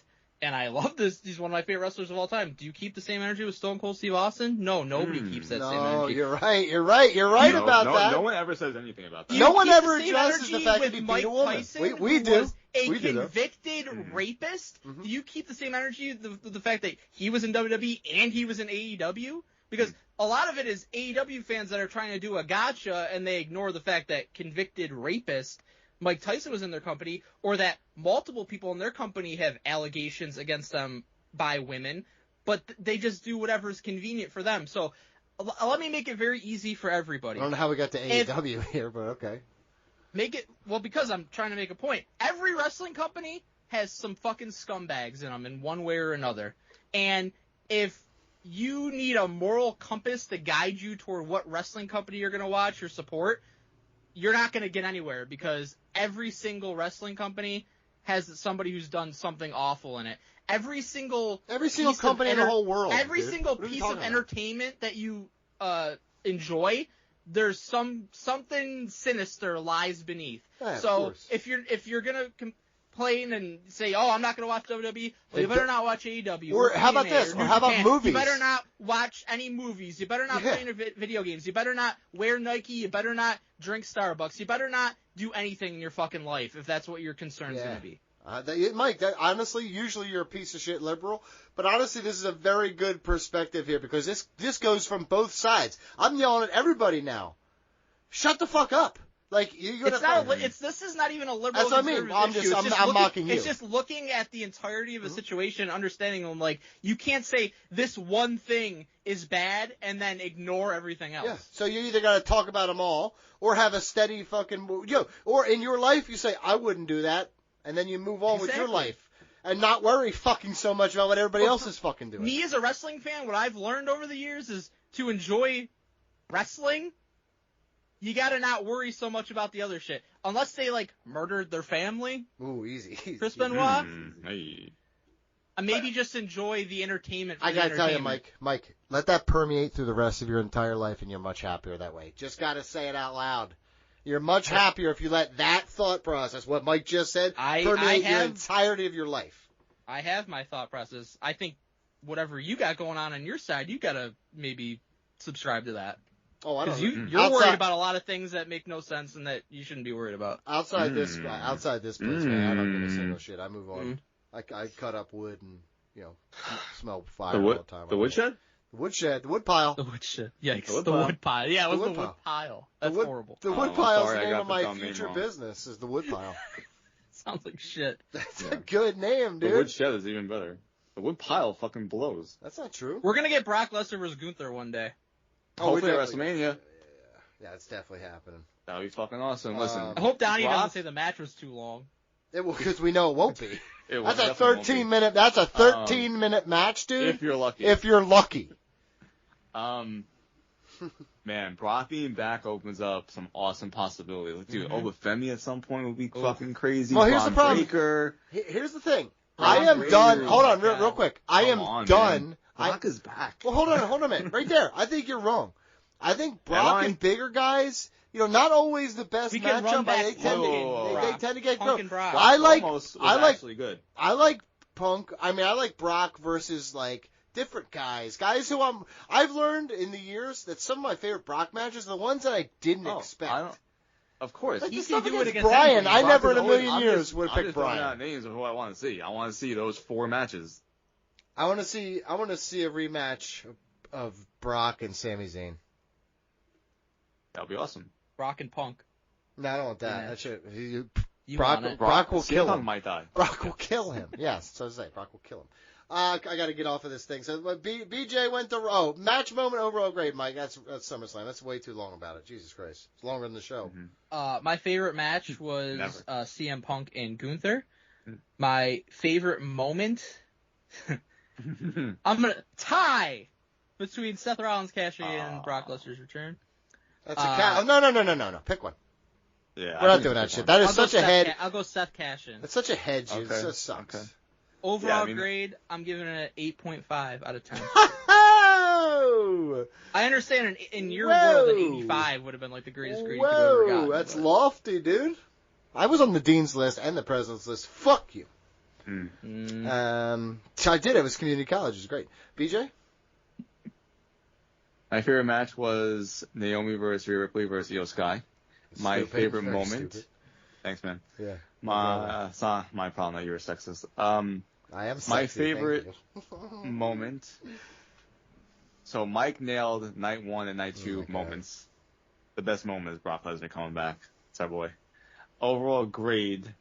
I agree with Mike. See, here's the thing. This could have been my an God. easy 9 out of 10 if they structured the card better. Agreed. But they Yeah. fucked it up in a major way where it was totally It was imbalanced. imbalanced. Yep. Totally imbalanced. And night 2, the biggest problem is you're doing things that impede on other matches.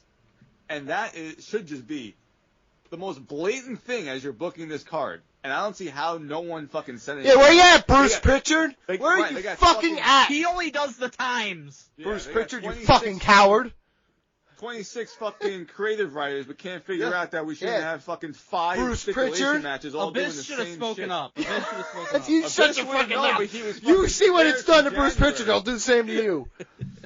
Yep. Okay. So did you I pick- think 8.5 is good grade. Because night 2 was fucking awesome. All right, cool, That's cool, an all-time cool, show in night 2. Cool. Okay. My match of the weekend for them was the ladder TLC tag team match. I had the That's most fair. fun. That's the most fun I had watching any match on this card. Oh, yeah, it was amazing. And moments, as much as Brock coming back to randomly beat John Cena up is awesome, because beating John Cena up, always a good thing. Alice told me this. The Seth Rollins cash in, the dropping the crutches, and the, look Dude. who did it! You thought I didn't do it! And he's like, oh, shit, yeah, dude. That's Bro. cool, man. That was Yes. Steph, by the way. Psyched you! Oh, You wow, didn't that's even crazy. tell, She was dude. there. You couldn't even She was tell. there. Yeah, she she was announced there. the attendance. Oh my God, he's so huge. 100,000. Compared to Triple H, he's like 2-man. Wow. Seth has 2 all-time cash-ins. Sure does. Yeah, 2 of the best ever. He's for good. Sure. He's Fucking good. crazy. Seth Rollins is good. He is This a great just one. One of in, the best guys. ever. This just in. Seth Rollins good. Yeah. That's our headline for our fucking YouTube video. That's our podcast. Seth Rollins good? Question mark. A lot No, of people no will hate question him mark. for Exclamation no real point. reason, Yes, so. It exclamation actually point. would be controversial somehow. Honestly, yeah, it's wild. Yeah, maybe he isn't as good. Tyler Black, though, he was good. Actually, your headline should be the opposite of Wound, which is Seth Rollins fooled your ass. Seth Rollins fooled your ass. Yeah, you got. Seth Rollins really fooling anyone? Listen to me. I'm not. That was literally the title of their fucking video. Yeah. I'm not doing all this dumb shit. We have no time for this. So you're going to talk to me about your experiences at Raw yeah. instead. Thank you. I appreciate that. I'll do it real quick. I went to Raw. It was fucking awesome. Met Where New was Day, it? Where'd you go? Met the man. It was the Barclays Center. Okay, so you went to Brooklyn first time ever? Hell yeah. Brooklyn, No, I've been to Barclay. Hell yeah. Great reference, Mike. Sure. Opener was fucking great. Seth Rollins, I thought that was a great promo, and LA Knight coming out was fucking great. I don't need your play-by-play, dude. That's I could have watched. I could have No, got I the like it. Go newsletter ahead, for BG. it. Just Thanks, say what you man. gotta say, brother. Just highlights. I need your highlights, not all the lights. All the lights. The main. Thank you, Mike. See, Donnie has no idea. He doesn't get it. He doesn't get it. I I thought the main event was very fun with Seth Rollins, and I really enjoyed CM Punk coming to make the save, and LA Knight's pissed at him. Donnie. Triple threat? See, the problem is you don't watch Raw, so you don't understand this. But Triple H did one of the things that we love most from the golden era of NXT, and that is the bug. Mm-hmm. Credits go up. Seth Rollins in the Vision. They're there, standing tall over LA Knight and CM Punk, and you think the show is going on. The show's going on. They're just gloating. saw Then it. comes I watched it this morning. Then comes Roman Reigns and Oh, that yeah. fucking pop. That was amazing. And fucking Bronson Reed stealing the shoes, keeping the gimmick alive is incredible. And Jey Uso could not give a fuck. And that's hysterical to me. I actually really enjoyed Nikki and Becky's promo. Nikki comes out, and I was like, fuck, I don't want to see this match. I have no desire to see Nikki Bella. Yeah, right. Dude. Credit to them. You're sitting there fist pumping. You're like, Okay. fucking haven't heard my jam in years. That's great. Urgh, You animal wanted me to do grunts this and quickly, shit. and you just keep interrupting. I am fully invested because of that promo. I thought Becky they both did a destroyed her. good The job. crowd But went Becky, crazy. the crowd went nuts. Especially first, the Happy Gilmore thing was great. Everyone was into that. But the John Cena line, there was a holy shit chant. So this is awesome. Sheamus and Rusev had no desire to see this. Crowd was dead for the most part. Crowd sucked all night. The first- wild. Crowd sucked No. at fucking SummerSlam too. Sheamus and Rusev had no desire to see that. And by the 10 count, I was fully invested. The brawl we love a fucking pull-apart brawl. But then we love most a through line for an entire show. And them just brawling randomly in front of Alexa and Charlotte. And then Sami Zayn's cutting a promo in the parking lot. You're like, what the fuck is he parking lot? Oh, here comes fucking Sheamus and Rusev brawling nonstop. And Sami just gets punched in the face. Now he's involved. Next week, Rusev and Sami, like They you should just said do- earlier. They should do on WWE YouTube every day between now and next week. Yes. It's them fighting in front of like a green screen, like they're fighting on the beach. They're would fighting be Like on what the was it? highway. What was the South Park? South Or Park. what's the name? Fights Fighting around the world. Yep. Russell Crowe, That's what Fights I Around was the thinking World. immediately when that happened, Donnie, and I hope that happens. Boy, New Day, Xavier. Xavier Woods' hat was absolutely incredible, and I love Penta throwing it at him. That was It was fantastic. insane. I've never seen a hat that Yeah. big. Absolutely insane. Charlotte, Alexa, and Raquel and Rhea. Adam Pearce is awesome. Cause him coming out, everyone was just like, you're just gonna fucking make this for next week, and then he flips on everyone. That was a great moment. AJ Styles, this is the second time I've been to Raw this year, and he just comes out to like make a save, and it's like, fuck, I want to see you wrestle. That's a shame. Gunther is out indefinitely. He's actually injured. He has a nose injury, so he's out indefinitely. Is this who caused it? CM Punk? Is I this, don't know is who this a caused dumb this, shit actually. go Maybe to he just we had have like no a idea. deviated It was- septum or I something. have a deviated Before- septum. I'm not There was crying. one that was before the match. Like, it didn't happen. Like, that was just a cover job during the match. He was hurt heading in. It was a cover job? It was a cover job.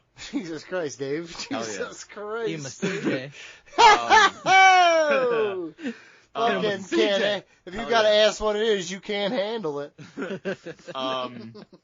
So, yeah, I thought Raw was entertaining. I see a lot of people that didn't really care for it. It was fun to be there. Solid. I enjoyed it. Roman Reigns coming out was fucking awesome. I can't believe Jay didn't come out, though. One time. The crowd would have went fucking nuts. I don't understand why Do you didn't come think out. that Triple H is punishing Nikki Bella for talking shit about WWE by sending her out there with a fucking live mic against Becky Lynch? I gotta tell you what, Dude. that's a John Cena's also booking that. John Cena's also booking that, dude. He's like, I said I don't book my own shit. Yeah. He's very much like, all right, here's what we're gonna do. Here's what we're gonna do. Which one of these girls you think talks the best? Becky? Yeah, I think so too. Now, here's the thing. What if we put her out there with fucking Nikki? Just let her fucking talk. Just be like, and here, I'll even give her like, yeah, you can do some Cena shit. Yeah, definitely. I'm right here. Fucking do it. I got some shit here. Talk about potpourri. Talk about the It's like fucking bringing- thing on her sign. It's like bringing a pool noodle to a gunfight. Yeah. Okay. that She's was, like, oh, Becky, slap with the pool noodle. Slap. But it was so much fun because Nikki comes out and she's like giving credit to Becky and Becky's like all about it, and then Nikki has one dig and she's like, what? Like, where did that come from? Well, no, like, what's going on? And Becky I think that was Becky's best promo like this entire year. Yeah, it was very good. I enjoyed it. was Okay, awesome. you done? Oh, Cody and Cena on SmackDown. Do you think Brock shows up though? No. I hope so. I mean, he's got to show up. When's Clash in Paris? He's going August to Paris. 31st. Cena is advertised for the show. He was on the poster at least. No, I don't think Brock shows up. He's got to show up at some one of these Right. SmackDowns, I would think. Yeah, but it ain't gonna be I this would one. think he does. I'll say yes. The one leading into Clash of Paris will show up. Gotcha. The go home. Is it in Paris? Might be. Could in be. Paris. Is it in Paris? I speak Spanish. I feel like they were No, just you like, don't. Brock, you want to go to Paris for the weekend? And he was like, yeah, I'll take a free trip to Paris. Let's take Sable. He saw WWE's going to Paris, and they're like, they're keeping abreast of the situation. And Sable's like, I'd love to go to Paris. And he's like, God damn it! All right, 10 million. Tell the Prime Minister, tell the Saudi King, tell the King of France. Tell me this. He King doesn't of know how France. shit. He doesn't know. how King shit- of France. He doesn't know how shit works over there. He doesn't care. He's like, can I kill shit over there? The King Frenchman. They're like, oui. AEW and Forbidden Door, New Japan and Pro Wrestling Forbidden Door, confirmed card. BJ, you been keeping up with the G1? No. The last Toriano. time I How's heard anything Toriano? about it Toriano, was- dude, you gotta check him Yeah. out, The dude. last time I heard anything about G1 was last week when you said He didn't. Toriano was in it. When he flat out No. lied to you? I Yep. said, you asked how he's He been wasn't even doing. in it. I said he's been Um, doing his shtick. You know, No, you I know mean, the him. shtick is part of You the know fucking him. climaxing. Yeah, well, he's doing the Um, tag team matches on the undershow. Yeah, that's fucking dumb. You asked Here's how the- he was doing, Here's bro. the best thing about G1. No, not keeping up with it. Could not give a fuck about it, to be honest. AEW stole all the stars. Mm-hmm. Tanahashi still don't have a partner. Okada does, Partner. though. A Yeah, it's not partner. Okada, so we know that. He's going against Swerve. So who's Tana? Is it going to be Omega? It says Forbidden Door, like multiple matches were just AEW versus AEW. Oh, is Can't it be Omega? Omega. No, Can it be Kenny Omega? he- I think it's Kenny Omega. How about Ricochet? Timeless Tony Storm against Athena. My God. That'd be fun. My God. Mercedes Moné against TBD from AEW, TBD from CMLL, and TBD from Stardom. You got any ideas? I don't or- understand like how they chose the TBDs from AEW because it's a 4-way match. Mhm. It's like Mercedes Sky Moné's Blue, also. Queen Aminata. It's It just was- like it was people a who raffle. are not. It's people who are not even like close to being in the mix for the Because they title. only have Tony Storm otherwise, and she's in the match Yeah. already. Well, no, Yeah. this is a Does TBS. Chris Statlander exist or no? This Does is the Willow T- exist or no? This is the TBS Championship. It's a secondary title. You can put ladies like that in this hunt. This is the IC title, baby boy. This Okay. is where Sky Blue should be hunting. If you're gonna Hey. put her, if you're gonna put her up, you gotta put her here. Probably Sky Blue. Yeah, Hurt Syndicate against TBD. A lot of TBD, man. Well, it's a Sure tournament, is. so that's fine. A lot of TBD. The Tanahashi one is a little odd. Well, I mean, they're just saving it for Omega. I'm telling you. I don't know. I think Wouldn't he be Okada coming- would have been the play there. But Yeah, wouldn't. No, it's Omega. I told you already. How many times I gotta say it? Mm. It's 5 now. Can you 6. say it again? No. Okay. You lost privilege with me. Got it. And the tag team tournament looks like it's going to be FTR against the Young Bucks. Gimme that. Ugh. Yep, it's great. And then what? FTR against the Hurt Syndicate? Edge and Christian come back and screw him over? Yes. Yep. It's boring. I'm sorry that good. Shut your ass up. What'd you think of that dude. concerto, Don? Oof. Not good. They are protecting Bad people. angles. They are protecting Yeah. people, okay?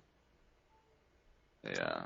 Kyle Fletcher beat Dustin Rhodes for the TNT title, and he rated it. Did he really rate it a 5-star match? Is that no shit? Yes. Fuck you. Are you? Is that no shit? Are you serious? He immediately rated 5. Cause Got it. The next day it came out there was a fucking 5-star match. It was a Right, he really usually good waits match. like days. Yes. And It was not it was. 5-star I match. noticed it. I was like, this is a really good match, a fun match. People were talking about it. Dave I watched it has live. lost It was his fun, but fucking that's mind. insane. This dude's nuts. I don't know when the exact moment was that he fucking just totally lost the plot on this shit, but I feel like maybe it was that parking lot brawl with Best Friends and That was Santana Ortiz. insane. That was a great To match. give that 5 stars over some of the greatest wrestling matches of all time. It makes no sense. And No. this was not a 5-star match.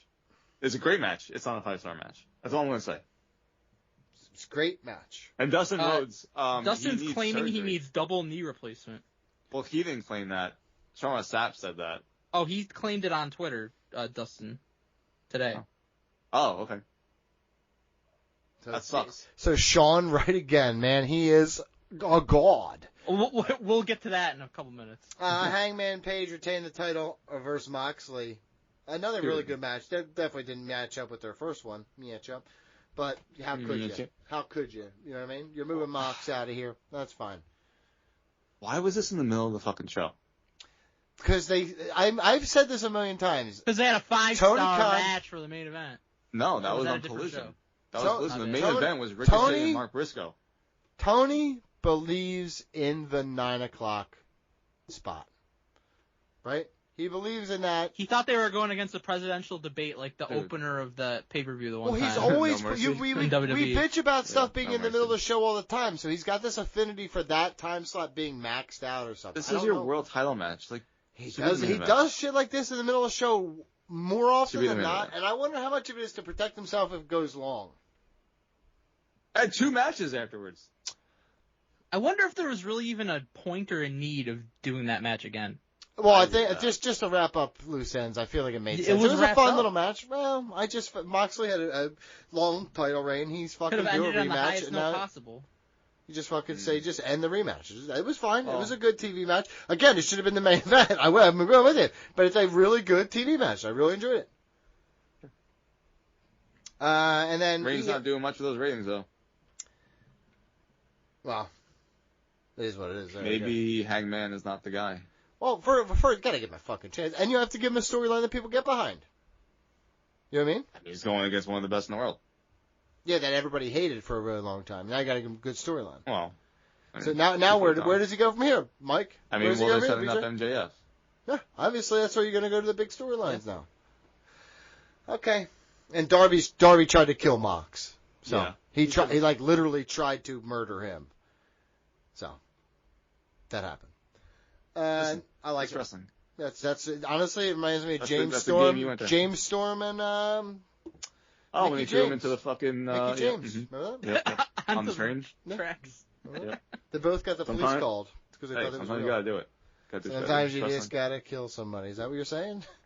I mean, I'm just saying sometimes you have to do what you gotta do.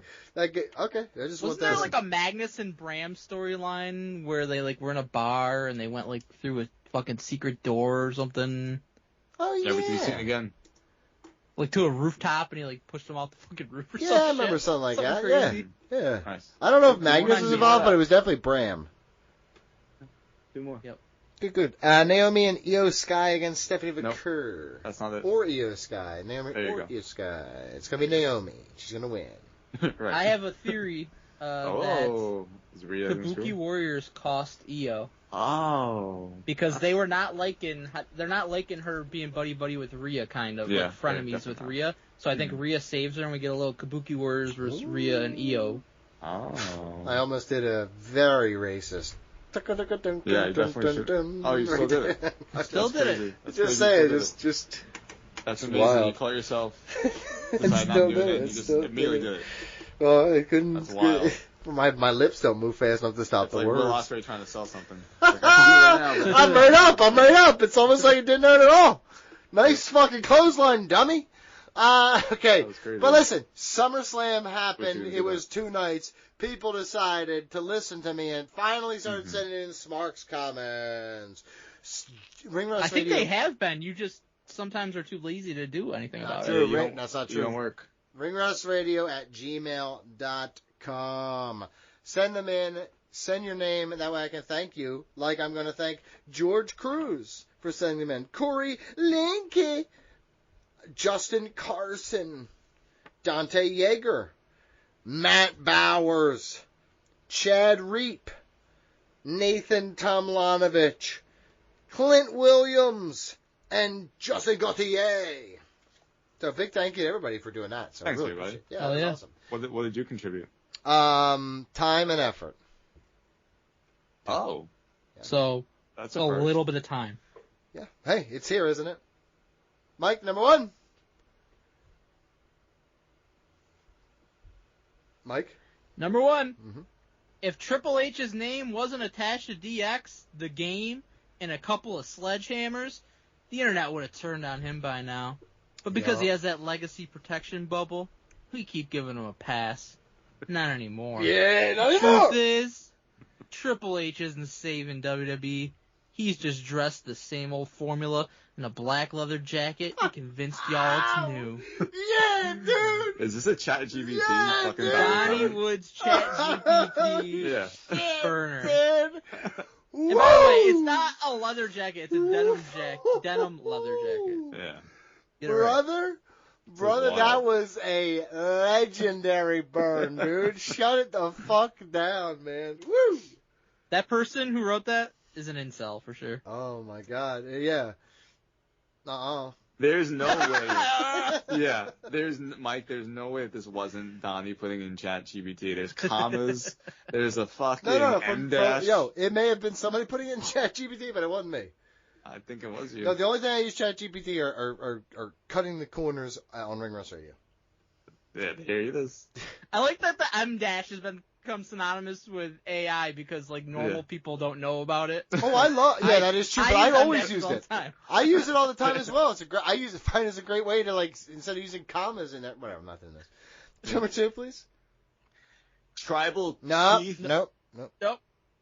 Excuse me, guys. Tribal Chief. Better known as Roman Reigns. Nope. Rings. Guys, this is my bad. This is Yeah, Solomon, you need to chest fucking educate yourself for This fucking. is my fault. Uh-huh. Excuse me. Tribal Chief, better known as Roman Reigns. I'm glad you're back. That's what families do. Stick together. Glad you and Jey Uso shut Braun Breaker and Bronson Reed down. Maybe they'll stop bragging about what they're going to do before they enter the ring. FR, congratulations. Welcome back. I almost pissed my pants. Congratulations. See, you sound like Dusty Rhodes, dude. But here's the thing. Congratulations. That's because people don't know. That's how it's written. I understand it. I got it. I know you people understand get it. You can read it, Listen, but it's people smart don't to say the darndest things. It's fair to say that it was miswritten. I understood you. Congratulations. Congratulations. Congratulations. Congratulations. Yes. Congratulations. That's like. That's one of the best in a long time. That's unbelievable. Don't shit on Triple Chief and Romeo Rings. Oh, I would never. Rings. Braun Breaker. Braun Breaker. To all Cody haters, put on your jorts, listen to your Dr. Thugonomics album, comb your hair over your bald spot, and go watch Ruthless Aggression PVV from 30 years ago. Cody, well done. Cody Droz, well done. That's from George Cruz. Ruthless Aggression PVV got me sailing. It's supposed to be PPV, but that classic PVV. Whew, man. I feel attacked right now. Good. You should. It's directed towards you. Yeah.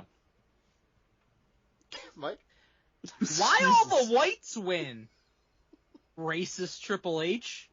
Only Wheats and Samoan win.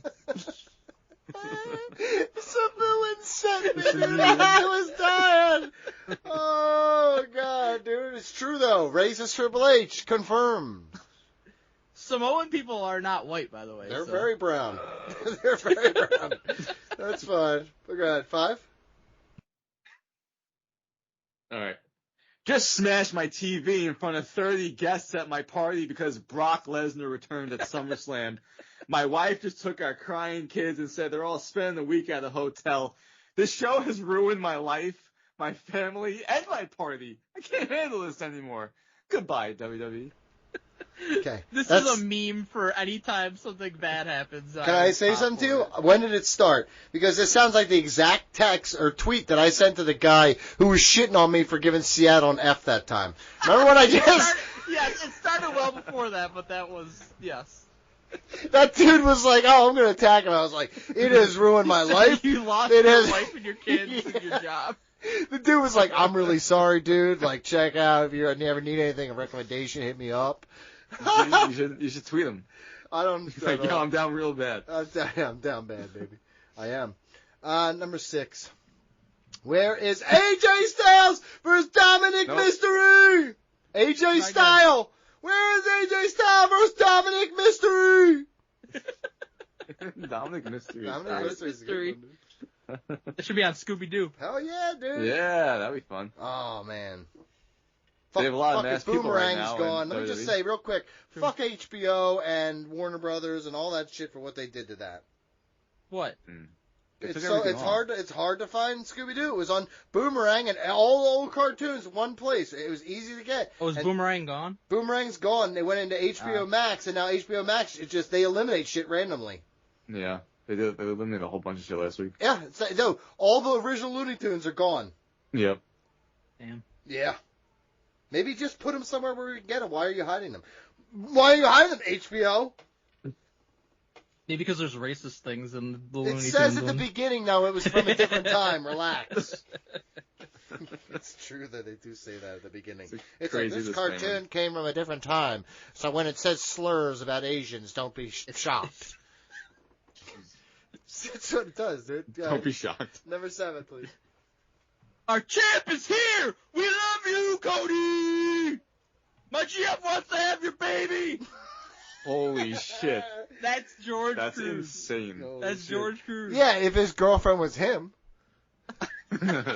He just said GF. Yeah, it's good. Listen, he just wants him to keep pumping in. They're going to try for a baby. They don't think it's going to work, but they're trying, dude. Keep pumping it in until it works. We gotta keep trying, baby. I'm ovulating, the doctor said. Aren't you a boy? How are you ovulating? Oh, he said something else. I don't know. Just keep pumping it in, number 8, please. Are we bad? Are we good or bad? I'm not sure, dude. I don't know. Number 8, please. We're gonna get a mad text later.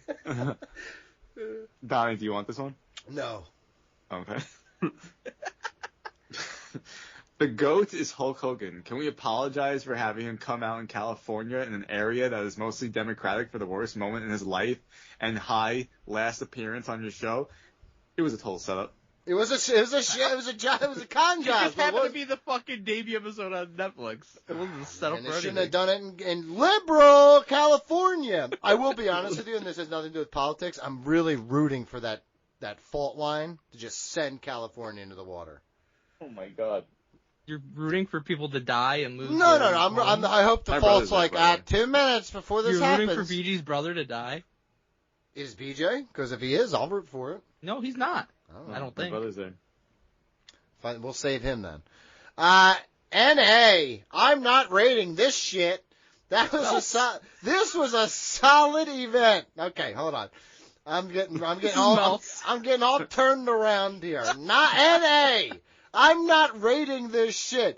This was a solid event. Great even. But they've done in months.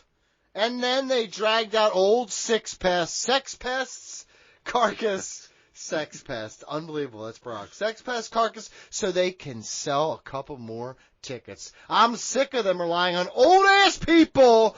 I wanted someone to jump Cena. I admit, But I wanted Carmelo Bronson, maybe even Ethan Page or Ricky Saints. Let's be real. Is this Tyler Breeze? Is this his Let's Tyler be Breeze? real here. This is his Tyler Breeze, dude. Shut up. Ricky Saints would have been good.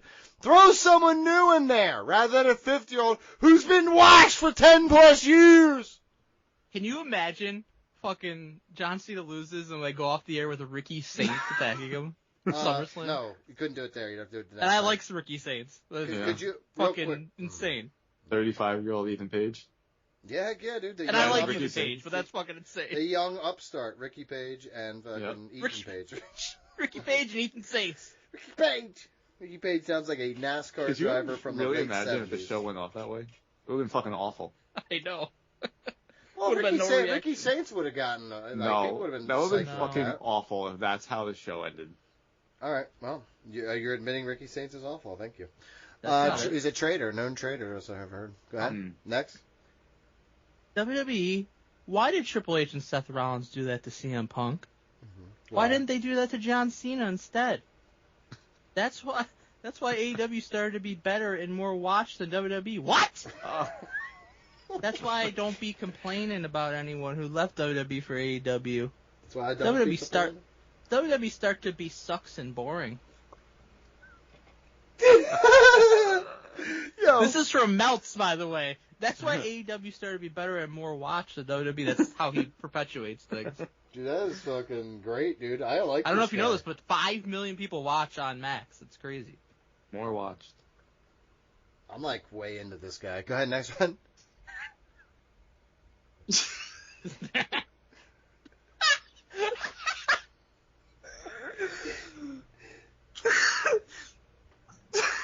I love it when the bitches wrestle. More bitches, please. Yeah, I is spelled as an eyeball, and it says, I love when the bitches wrestle. More bitches, please.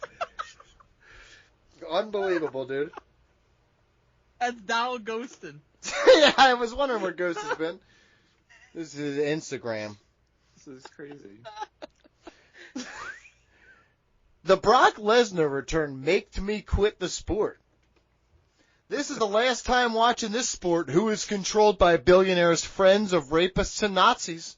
Holy shit. This noble sport. Nazis, too. First off, yeah, can I tell you, I'm going to take a stand right now. Stop saying Nazis. The Nazis killed fucking people, and it's not something we should just be throwing around. Hitler was a big wrestling fan, I guess. I'm just saying in general. Like, there's like people who Otto like Wanz lived through it and shit. Fritz von Erich. Well, yeah, and also, yeah, I mean, but were they real Nazis or were they just like Pretend fake Nazis. Germans? Yeah, That was big. That was big in the 50s and 60s. People loved hating the Germans. And I don't blame them. They were really bad during that time. I'm just saying, don't call everybody a Nazi like they murdered people, and you're minimizing what that means. So don't do that. Okay, and also, Brock Lesnar return make me quit. Make me quit. Make me quit is one of those things I see and I can't help but laugh because it's a dude who's got such conviction in what he's saying, but he's so fucking stupid that he doesn't deserve to say it. You know what I mean? That's really what I believe. Sorry. Speaking of, I got another Donnie Burner here at 13. Oh, yeah. Mm-hmm.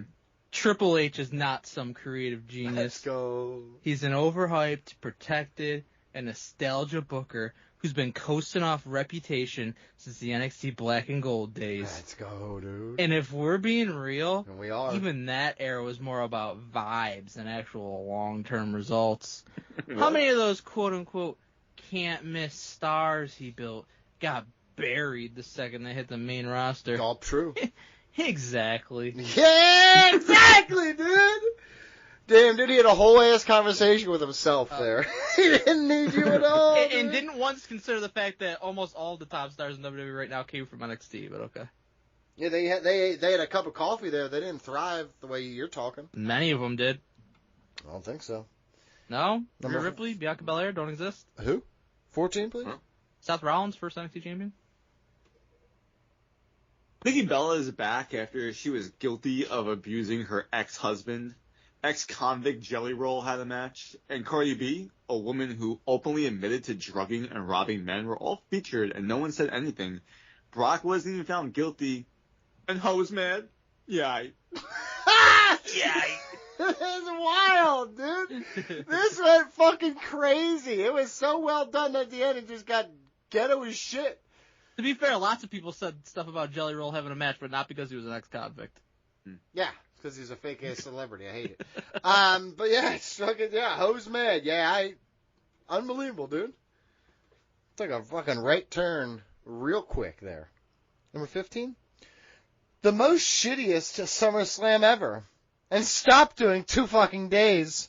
It's disgusting trying to stuff more women's matches. If I want to see women's matches, I would go see mud wrestling. Dude. Damn, that makes me think that More Bitches Please guy is like a feminist almost compared to this. Well, that's the problem. I think that's the problem with our society, is that the More Bitches guy is also problematic, right? It's a different way. But yeah, it's a different way. And this dude's problematic for hating women, right? So it's like loving them too much and hating them, right? I need that middle ground where it's like respect them. Like let's do some. It's like Let's do some. Let's respect in the middle. You know what I mean? Yeah. 2 wrongs don't make a right. I don't know what to tell you here. 16, please. Michael Cole probably thinks he is Michael Cool. He fucking sucks! Oh, shit, dude. Oh, you found mine. Shit, dude. This 12-year-old just roasted Michael Cole on fucking Modern Warfare. Oh, shit, dude. 17, please. Lazy writing. Why have it be a steel cage if all you're going to do was have Solo's posse come in and cheat? The worst. The worst! This guy's never watched wrestling before. I love the worst! The worst. You just literally can him throwing his hands up. The worst! When they say, like, the steel cage is going to prevent people from getting in, this guy is always like, you're damn right. Finally! Right. That goddamn time! Every fucking time he's like, what are you going to open the door next? They fucking open the door now! Fuck that Cody boring, and now we gotta deal with him and the bullshit, and then Cena deserved the win. And now signature move doesn't even count like a normal freaking move to Cody because he kicked out a bunch of moves. SMH! Also mine. Some valid points. Yeah. Poorly executed. Valid points. Like a Cody tattoo. And this was from Mike to me. Can someone take me to America? I don't have money. It was a dream of mine to watch SummerSlam face to face. I am from South Africa. I am studying. I don't have money for myself, and God will bless you, Pulse. I need help. God will bless you, Pulse. I need help, or do you have any clue of someone who will offer me money for flight and how to get there? I tried searching Jey Uso's number, but I can't get it. He would help me.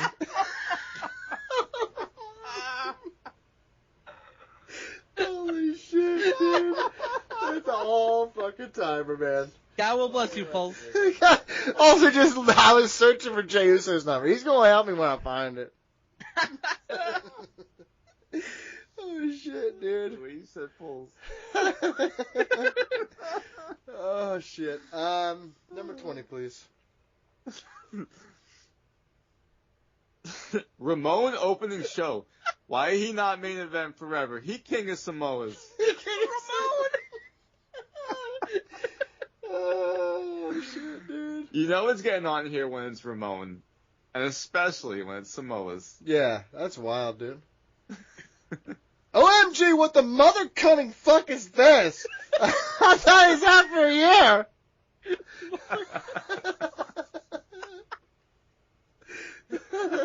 This is a sassy gay man who said this. That's how I imagine my head is a sassy gay man. Oh my god, what the mother cunning fuck is this? Thought he's out for a year. Back again. Oh, hell yeah. I applied Jelly Roll for taking bumps. But fuck that fat piece of shit is no good at wrestling. Hold on. You gotta apply him though. You know? You hit me at the. You fucking hit me with the beginning one, then undercut me with the last part. Do it again. Yeah. I applied Jelly Roll for taking bumps. But fuck that fat piece of shit is no good at wrestling. That's good. He's not wrong. That's a really It's supposed good. to be I applaud, by the way. Oh, really? That's not coming across. I didn't get it. 23.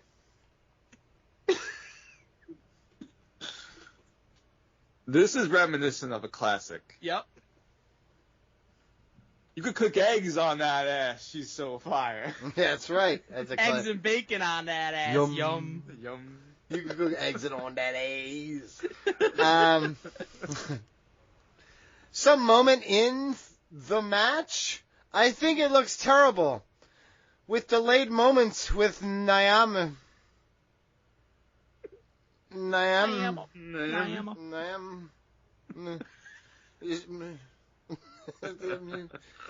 Okay, 25, please. You ask me, Bill Brooks got what he deserves. Hashtag workers' Let's rights. go. Let's go. What's that even supposed to mean? Fucking get a clue, dude. Remember his shirt with Adam Page, dude? Get a fucking clue, man. Okay, Mike, your favorite, please? Number 2. Turbo Chief, better known as Roman Reigns. I'm glad you back. That's what families do. Stick together. Glad you and Jey Uso shut Braun Breaker down and Bronson Reed down. Yeah. Maybe they will stop bragging about what they're going to do before they enter the ring. FR. Congratulations. Welcome back. Congratulations is a great one, dude. BJ? Unbelievable. I think I read some of the best ones. I'm going to choose one that I did not read. Summer 19. Can someone take me to America? I don't have money. It was a dream of mine to watch SummerSlam face to face. I'm from South Africa. I'm studying. I don't have money for myself. And God will bless you, Pulls. I need help. Your pulse hits me hard, dude, every time. I need help, or do OU have any clue of someone who will offer me money for flights and now to get there? I tried searching Jey Uso's number, but I can't get it. He would help me. He would help you. You're right. He would help if me. he- So confident. Yeah, he is, dude. A lot of He would confidence help there. me. I'm going to read 22. I applied Jelly Roll for taking bumps, but fuck that fat piece of shit is no good at wrestling. Unbelievable. Also, I think that, OMG, what the mother cunting fuck is this? I thought he's out for here. It is a wild thing to yell, but yeah, I agree with that. That was great. But my favorite, of course, Oh, my God. I love when the bitches wrestle. More bitches, please. That's always there forever. I, pointing to my eye. I love when the bitches wrestle. More bitches, please. All right, Patreon, BJ. Thank you to everybody. ringwrestling@gmail.com. Thank you, everybody. Thank you for saying smarts comments, and big thank you to everybody who sent them in. That's always a fun segment. Patreon, please. That was crazy. Sign up, patreon.com/ringrustradio to hear the ad-free version of our podcast.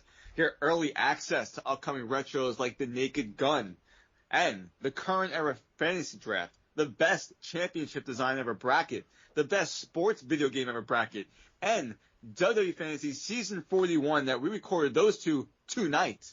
Get early access. Most importantly, sign up for next month's bracket taking place Tuesday, September 2nd, 6 p.m. Eastern. We're going to determine the best Pokemon ever. Oh. And of course, Donnie, the annual fantasy football draft is Wednesday, August 27th. I'm very excited. I'm very excited. I can't be more excited. This is my excited face. Now I'm questioning if you're excited. I'm excited for football, not Pokemon. That shit's lame. But let's move on. Strangeness in the latest report. You gotta call Dirt Sheet Buster. Egregious lies, anonymously sourced. You gotta call Dirt Sheet Buster. Scoop, scoop, scoop, scoop. No lies, no retraction. Scoop, scoop, scoop. Per a source that's interesting to know. Alright guys, it is time for my favorite segment of the week. It's a segment where Donald Wood goes away and cries like a little bitch and leaves the adults here to really talk about some important issues. Me and BG. It's Dirt Sheet Busters. BG, you hyped? Hell yeah, I'm hyped. There's been so many rumors going around. SummerSlam, it was 2 nights worth of rumors.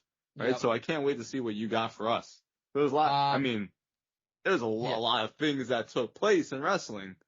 Right. Brock Lesnar back, Seth Rollins, his injury, quote unquote. So I can't wait to see what old Dave Meltzer and Sean Ross Sapp and the other new players in the game have to bullshit us about.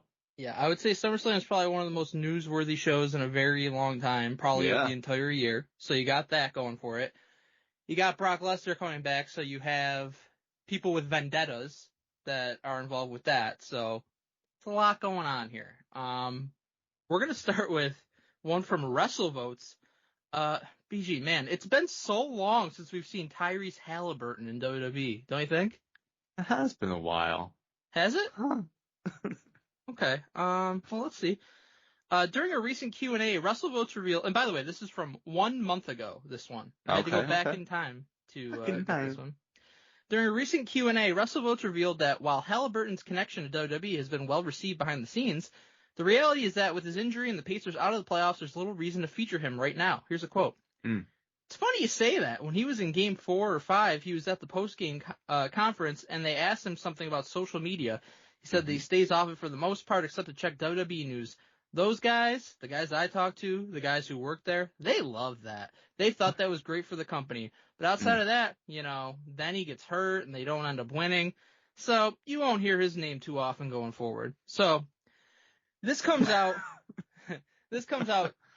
Game 7 of the NBA Finals. Halliburton tears his Achilles. For people that don't know, the Pacers go on to lose. So the NBA season is over, okay? And he's injured. But he's in WWE 2K. He's in WWE 2K. He was being featured quite heavily leading up to this throughout the playoffs because he was like basically the talk of the playoffs, Halliburton. So he's featured very heavily, well known as a wrestling fan, has been for a very long time, had been featured on WWE multiple times even before this playoff run. So the playoffs end, he gets hurt, and they're like, oh, this is safe for me to say. It's a slam dunk. Slam dunk, if you will. We won't be seeing this guy for a long time. Well, pretty much 1 month later to the day, SummerSlam, Tyrese Halliburton is there in the front row, on crutches, enjoying the show. They're showing him. They're playing it up. Here's Tyrese Halliburton, all-star guard from the Pacers. And then, main event of the entire show, Cody Rhodes against John Cena. He hands his crutch over to John Cena. He uses it in the street fight. And they make a big deal out of that. So all this, they think that it's an easy report, that there's no way that Halliburton's going to be showing up. He's busy. He's rehabbing. They don't need to talk about him. They don't need to have him there. Well, he was there, and he was involved in the biggest match of the year. Quite possibly, yeah. So, you can't be more wrong. It's not even like they just show them in the crowd. He's fucking part of the match. Exactly. Yep. Next is from Wrestling Observer Radio. By the way, I would argue that we have basically 6 coup de grace this week. That's how bad some of these reports are. Is this one of them? Yeah, all of them. All of them. Okay, got it. It's from Wrestling Observer Radio. Melt sees WWE do something successful, and naturally he attempts to shit all over it. That's what he does. That's his thing. That is what he does. WWE Unreal was designed to present WWE Chief Content Officer Paul Triple H Levesque as the company's version of Dana White, according to a new report. The WWE by the way, it's not designed to present him that he just is that. What does that even mean? First off, Dana White is the Vince McMahon of the UFC, if anything. Right. I think they mean the guy that's front and center all the time, which, okay. You don't need this show for him to be that because he's been that, but whatever. Yeah. The WWE name's on the credits. Right. The WWE docuseries was released on Netflix this week. Focuses upon the company's creative process during the build to WrestleMania 41. In his role as WWE Chief Content Officer, Triple H was prominently featured throughout WWE Unreal, and Dave Meltzer has reported on Wrestling Observer Radio that the ulterior motive behind the scenes was to boost Paul Levesque. Here's a quote. Someone who was very involved said the idea was Levesque. It's a vehicle for Levesque. They were trying to present Levesque as Dana White with the idea that the star, the mastermind, is Levesque, and the wrestlers come and go, they're pieces, Meltzer said. Now, dude, I watched all of these. Did you watch all of these? So I watched it last week, even before Ring Rust. And so I purposely didn't say anything because I knew you guys wouldn't have had a chance to watch it yet. So I did watch it all. before you You get get your this feed. I feeling thought at it all? was a great show, actually. Mhm. My takeaway was I felt personally a little, let's say, misled is a little strong, but I didn't feel it was as insightful to the backstage process as they imply it was going to be, because what they've shown in that show, we've seen that before. We've Right. seen them being filmed in Gorilla. We've seen them being filmed Mhm. backstage. We've seen creative processes with Vince and Vince there with 26 people. Like, so we've seen clips of that before. We've seen it in NXT with Triple H and Michael Cole was there. So we've seen all that. So I didn't feel like it was this like real unveiling to everything. I thought it was cool. Of course, I very much enjoyed it. I thought it was no different than their other documentaries. I would recommend to anyone who has any interest in professional wrestling to watch it. I thought it was very entertaining. Yeah. I don't understand how Meltz, who I will assume that he watched it to make such a comment. But That's a huge assumption too, because I don't know that he did. But yes, I don't know that he did it either. He probably just saw clips or heard from anyone else who pulled watched a Donald Wood probably. Definitely walked through the room when his son had it on, because his son doesn't like AEW. Mhm. And I don't understand how you could actually come away with what he just said about Right. that show. Because if anything, it's the complete opposite of that. Before that Right. show, before that show airs, if you want to make that claim about Triple H, because he has been the front man. He's the one at the press conferences. His name is on credits that they've never had before. Netflix is always hyping him up. He's all over the place, Triple H. He does First Take. He does all the Radio Row appearances. It's crazy how much he does. After watching that, I don't see how you can come away with that comment when everything is about the creative team that he has, and Michael Hayes and Ed Koskey and all these people pitching ideas and them discussing it all. Now, none yes, of them would even be in it if that's what it was makes about. no sense whatsoever. And to say that the wrestlers are just the pieces, that's the complete opposite. They're telling you the stories of Jey Uso, Cody Rhodes, John Cena, Rhea Ripley, Bianca Belair. All these people were highlighted per episode about their story arc heading into wrestling. Like, what? This made no sense, Mike. I agree. And, like, of course Triple H is heavily featured in this show from episode to episode because he is the head of creative and it's about the creative process of WWE. But they're also showing, as you said, these creative meetings where there's a bunch of writers, the stuff in Gorilla where there's a bunch of producers. They're very heavily featuring the producers of each match, and they're heavily featuring the wrestlers. And not only are they, like, showing the wrestler storylines and stuff like that, like for the main ones that are being focused on, they're showing them at their home. They're showing them doing stuff like they're humanizing these people and making them bigger than they are and letting you in to see who they are as people. They're enhancing the wrestlers. Absolutely. So I don't know how you could say it's all about minimizing the wrestler and making Triple H the star. It's just not reality. It's not what happened. Yeah, I mean, they had like half an episode was about Chelsea Green and her road to winning the U.S. Championship and how she was left off of Survivor Series. I was like completely invested more than I ever have in Chelsea Green because of the show. And I came away with just like, man, I wish they would do this more often. I love those documentaries they used to put on WWE Network. It was like WWE 365, 24. They had all these different like versions of like the same thing so that they could sell it differently. But it was like, hey, here's like the entire build of the Royal Rumble one year. And WrestleMania was one that they had a whole documentary about. Not the one last year, but like previous years. Fucking awesome. I love that stuff. So I don't understand how Mel could possibly come across. The only thing is that Triple H, as you said, Mike, and his fucking title is you are the head. That means you make the final call. It doesn't mean that you're the mastermind of everything. It's like being president. You surround yourself with a team of people, and everyone has their own input, and you have to make the final decision. It's on you to make that call. Yeah, how many things did they show in there where Triple H, the thing he first said and the thing he was pushing for is not the thing that happened? He said Punk should win at WrestleMania. That didn't happen. He said, I believe he was on Cena to win the Rumble. That did not happen. Did not happen. There was multiple things like that where whatever his idea was is not what they went with. So I don't. So he's not presenting himself as like the all-knowing guy that what he calls the shots and what he says goes. It's just they're presenting it as a team effort, which is what it was. Absolutely. So I just don't understand how you can. Here's the thing, Mike. Dave Meltzer has had a 26-year vendetta against Triple H. 100%. And that's fact. It's on record for all the fucking dirt sheet this man has put out since at least late 1999 when he fucking was on a storyline with Stephanie McMahon.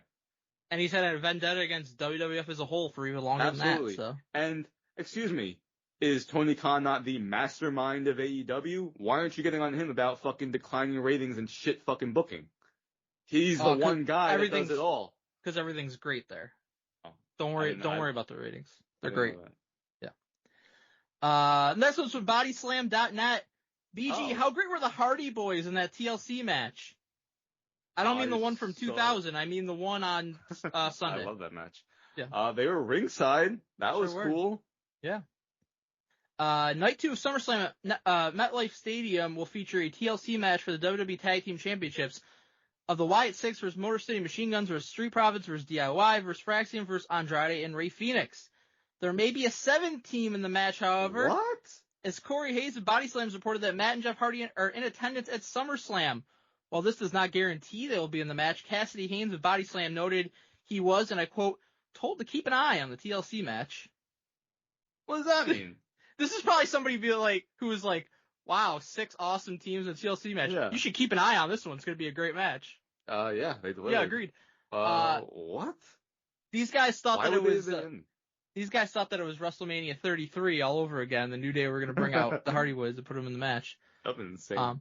But yeah, the Hardys and Dudleys were ringside, which was very cool because they were celebrating the 25th anniversary of the first TLC. I love that they did that. Yeah, that was awesome. I kind of honestly, Matt came out and said this was kind of like a last minute thing, which is odd to me that was a last minute thing. I thought it would have been really cool if there was like announced ahead of time, like, hey, we're going to celebrate TLC 25-year anniversary. They're going to be ringside. But when they were at, I was like, that's fucking awesome that they were right there. And, fun surprise. Devon and Bubba, they were chanting fucking get the tables. Like they started the fucking chant.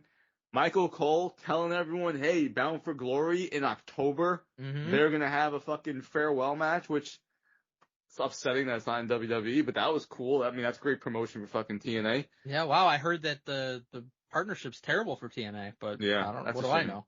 Yeah. Mm-hmm. But yeah, if it was a last minute thing, I don't think the Hardy Boys were ever going to be in that match. I think the plan was always for them to be ringside with the Dudleys. So, and that's what happened. Exactly what happened. Swing and a miss on that one. Next one's from Fightful Select. BG, it's a real shame Seth didn't cash in at SummerSlam, you know? You know? Listen, I won't say anything. Read the report. Reports have noted the original plan for SummerSlam was for Seth Rollins to cash in the Money in the Bank contract for the World Heavyweight title following an injury angle at Saturday night's main event on July 12th. The injury angle did happen at the show, although the severity of the injury Rollins is dealing with is unknown. The idea would be that Rollins and Paul Heyman outsmarted everyone. Fightful Select noted ahead of SummerSlam that those they had spoken to did not expect the Money in the Bank cash-in on night 1 of the pay-per-view. Although it was noted that even if it happened, any plans would be kept close to the vest. There's the out. Escape hatch. Wait, they were going to announce ahead of time that he cashed in? That's wild. Sean Sapp got that one wrong. He was free falling and he pulled the chute to make sure he didn't splat. No, but when he does that, maybe that works for some people. That doesn't work for me, brother. No. You said Seth is not going to be cashing in. That's what you're going with. That's your report. You know what I don't understand about that, Mike? What's that? If you're Sean Ross Sapp, right? Mm-hmm. Why even put it out there? Mm-hmm. You've known for weeks that people they're not 100% certain that Seth is hurt. Right? He's either working everybody or he's actually hurt. We don't know the severity of the injury.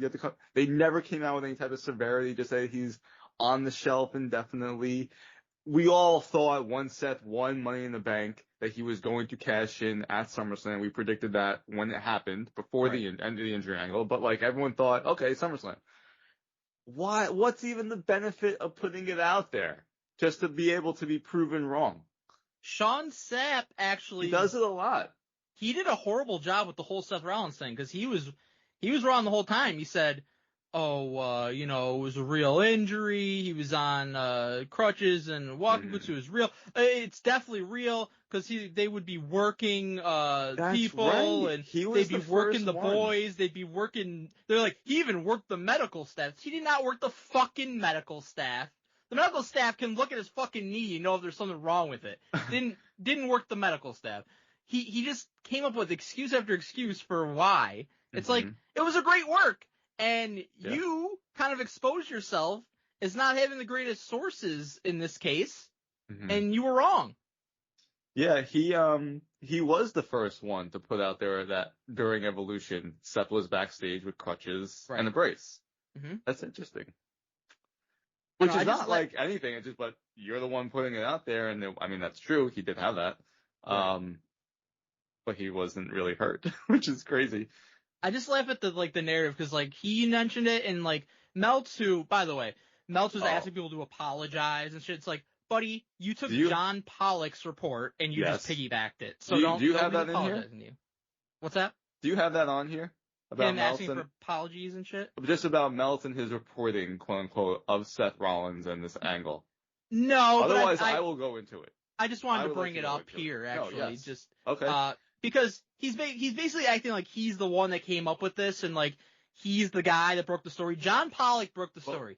Pollock was right from the start. Meltz just followed him and yes, you know. I will say this about Meltz. He is saying that John Pollock was the first person to have it. Then he says though, but I confirmed it. No. Right, but before that, he did say that. Before that, though, he was like, a lot of people owe me a lot of apologies. Oh, yeah, right. He did say that. And then he doubled back when people were calling him out on it and said, oh, yeah, John Pollock had it. So it's like, it's not even like you're really giving proper credit like you should. That is true. Because I will say this, because I listened to the clip that they put out July 13th, the day after Seth's quote-unquote injury angle. And oh, yeah, what did Meltz say? Meltz was asked by Brian Alvarez. Alv goes, what's going on with Seth Rollins? The first thing out of Meltz's mouth is, fuck if I know. That's what you want out of the guy you're paying money for. The number one quote journalist in all of professional wrestling is going to say, fuck if I... What do you mean? It's your job to go fucking find out. And in that same clip is when he brings up the John Pollock thing. Oh, John Pollock on Thursday heard this, that they're going to have this type of injury angle. Right. And over then the course of the weeks, Meltz is basically running with that. Okay, and he's he not quote really unquote confirmed it, aka it sounded like a plausible theory, so he ran with it. And you and ended up being the right decision. You and I, all along, were just like, if he's actually hurt, they're not going in there and doing fucking flips and moonsaults to injure his knee. Right, because that was one things. of the... I think Alv was the one that said, oh, he was already kind of hurt. Right. And then they did this angle. And so we were like, he was no never chance hurt. in hell. He was never hurt. He was never hurt, and he didn't get hurt. That's the thing. Right. But people were saying he was hurt heading into the match, and that's where you and I came in. We're like, no fucking chance was he doing that if he was hurt already. Exactly. And that was our thought, was saying we thought that it was legitimate. That didn't end up being true, but it was correct that he was never hurt. That is never correct. hurt. But yeah, Meltz taking any type of credit is insane for this, because it wasn't him. It was only John Pollock. He was the very first and only person. And Meltz literally saying, fuck if I know, as the very first thing out of your mouth, means that you don't know shit. Right. First time he's ever been honest. Why are you here? Why are you here? I'm actually here the whole time now, too, because I'm done. I'm ready to go. Just to add one more thing, BG, to this point. Yeah, it's John Pollock's actual reporter, too, by the way. Yeah, he got it right. And you need to go away, though. But just one more point on this. Meltz and Sean Sapp both were doing this thing where they're like, oh, they were working the boys, working people in the company. It's really, really slippery slope. It could be like WCW in 2000, 2001.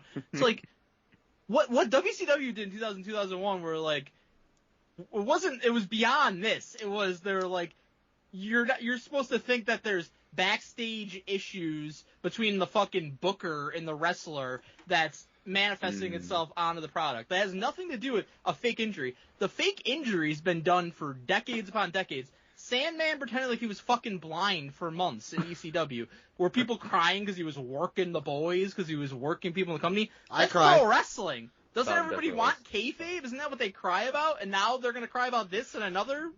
People can't handle kayfabe. That's what I'm realizing. They never could have handled the 70s. They would have been, honestly, everybody yelling now would have been the biggest marks in the 70s. They couldn't handle the Sandman angle, man. Dude, for real, they would have been the biggest marks in the 70s. They would have been like, I can't believe his fucking knees hurt, man. That's fucking crazy, dude. It's pathetic.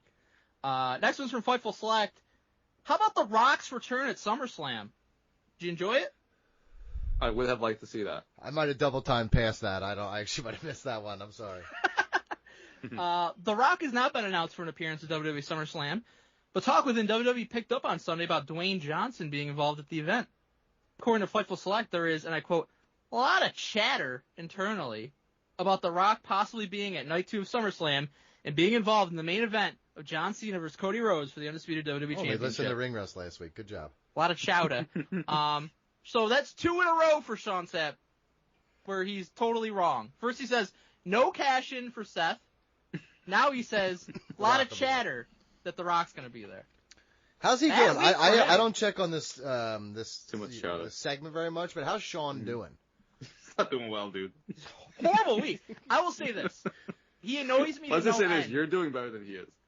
He annoys me to no end with how he acts, but he's usually more accurate than, like, a Melt. Yeah, he tries to be an actual reporter. Like, from a business perspective, he actually does some follow-up research and stuff like that. I've always given him kudos for that. But as a person, he seems like an absolute coward piece of shit.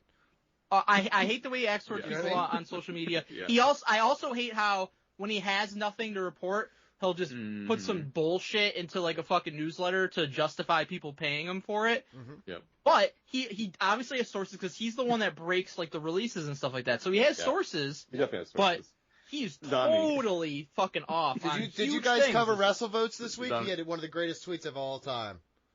Which one? Okay, hold on. I'm going to get it for you. You go on to the next one. I got to pull it up. Okay. Well, it's the coup de grace. Because Donnie asked about Sean Ross. Yeah, okay. Hold on. Okay. Donnie, in his newsletter, Sean Ross says, in the least surprising news ever, John Cena vs. Cody Rhodes is the main event of Night 2. Okay, great. He also said... Just him having a newsletter is wild, dude. He also said Brock attacking Cena. He's like, I asked if it was a one-off, but there's probably going to be a match. Okay, all right. First, I remember all the nice things I just said about him. Asking if it's going to be a one-off is R-worded. I don't even give a shit. It's like one of the dumbest things I've ever heard in my life. Why would you waste somebody's time asking that? I don't know. Like all the things that Why would you have to ask that? Yeah. I would consider not being your source anymore if you said dumb shit like that. I have the WrestleVotes tweet, buddy. Okay. This is from August 2nd, the last time he tweeted from all. I'm not signed on, so I can't see if he's tweeted since then, but. Okay. This is simply 9:08 p.m. If what I was told is true, ... That's it. That's it, dude. That's it, brother. I think I saw that, and then Brock showed up and he posted like a money emoji or some shit. Unbelievable, dude. I saw somebody tweet I hate the fucking dirt sheets because now instead of just like reporting what you're gonna report or whatever, it's always like they gotta tweet like, oh gosh, oh geez, or something. It's like just say what you're gonna fucking say. No one is, because if they're wrong, they don't want to be fucking held responsible for it. Right. Mike Johnson, to his credit, he posted before Brock's return that he saw that Brock, he heard from someone who was at like the same airport that Brock arrived. He was 100% correct, and I did not see that until after the fact. Is that PW Insider, Mike Johnson? Yeah. He's another one with sources.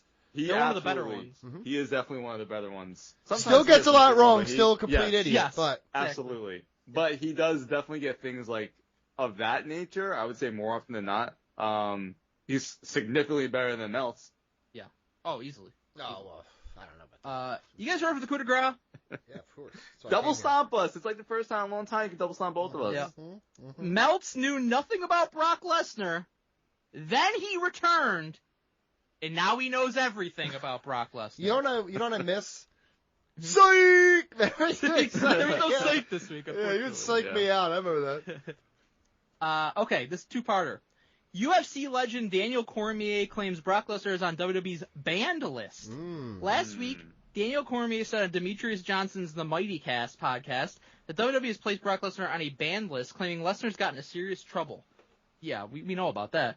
His comments quickly sparked speculation on Lesnar's current status in the company. In response, Dave Meltzer from the Wrestling Observer newsletter explained the situation.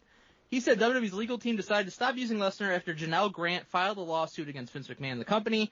Here's the quote. I heard her crying about fucking Brock coming back, too. Why don't you stick to your fucking accusations, woman?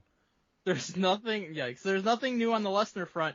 WWE Legal made the call at the time Janelle Grant filed her lawsuit against Vince McMahon and WWE to not allow Lesnar to be used. He added, nothing has changed on the situation, and the situation remains the same. There's nothing other than that. So this is 6 days before Brock Lesnar shows up at SummerSlam. We did a whoopsie. I'm looking down here. We did a whoopsie. We did a little bit of a whoopsie. This is 6 days before. Yikes. Nothing has changed, and the situation remains the same. All right. Now Brock shows up. Here's the follow-up from Meltz. On Wrestling Observer Radio, Dave Meltzer spoke in depth about Brock Lesnar's return, noted that it played a part in the decision to turn Cena from a heel back to a babyface. No fucking shit. No, it didn't, by the way. They dropped it because it sucked, but also because the John Cena / Brock Lesnar program, which is what they're doing, works better with Brock as a heel, Meltzer said. No shit. Wait, did he say it's in the quote? Yeah, he said they dropped it because it sucked. Also, real quick, they dropped it because fucking Brock Lesnar was coming Brock back, Lesnar, so, okay. he was always going to turn face. Right. John Cena had nothing to do with thing. Brock Lesnar. Brock Lesnar is just, that's who John Cena wants to fight. He wants to fight Brock Lesnar. Well, yes, he was always going to turn face, but the reason he was turning face at this particular time is because it was the time to bring Brock back in. So you had to have him as a face ready for Brock. I mean, okay. I'm not going to. Meltzer suggested that WWE Legal clearing Brock maybe because Grant's lawsuit is about to be settled, either through a direct settlement or by the case going to arbitration. Direct quote from Meltz. Remember, 6 days before SummerSlam, he said nothing has changed. Situation remains the same. Yep. Here's what Meltz has to say now. 4 weeks ago, WWE Legal cleared him. Oh my God. 4 weeks ago. As far as why, I don't know, but let me recklessly speculate. And that's something to speculate on. Legal knows either they're confident that things are going to arbitration, unless there's not a factor at that point, or they're close to a settlement, and then at that point, unless there's not a factor, or somebody there just had a change of mind. I don't know which one of those it is. Thanks, brother. Good. That's amazing. $14.99.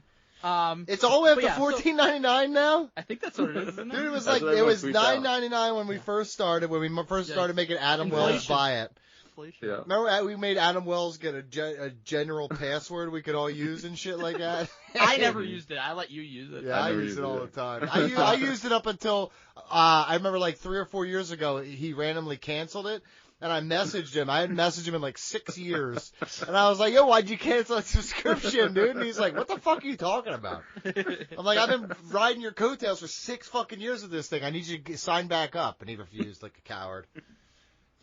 So the main takeaway from this Brock situation, Meltz 6 days before SummerSlam says nothing has changed, situation remains the same. Then Brock Lesnar shows up, and then Meltz says 4 weeks ago WWE Legal cleared him. Yeah, well, he learned after the fact. You need to learn that when it comes to reporting, you learn after the fact a lot about it. You know what I mean? That's really not how reporting typically is supposed to work. Oh, what do you mean? You know what I mean? Like that's what investigative journalism is, man. Getting the facts after the event. I'll tell you, like every single one of these could make it on the Rusties. It was a hell of a week. It was a hell of a week. I don't hear any Shibata brains in here, but there are a couple good ones. No, nothing can reach the level of Shibata brains, alright? Shibata brains. Shibata brain. It sounds like a game. It does. Shibata Guys. brain. Yeah, I hate when we play Shibata brain. Guys, how'd we do? Ooh, Wow.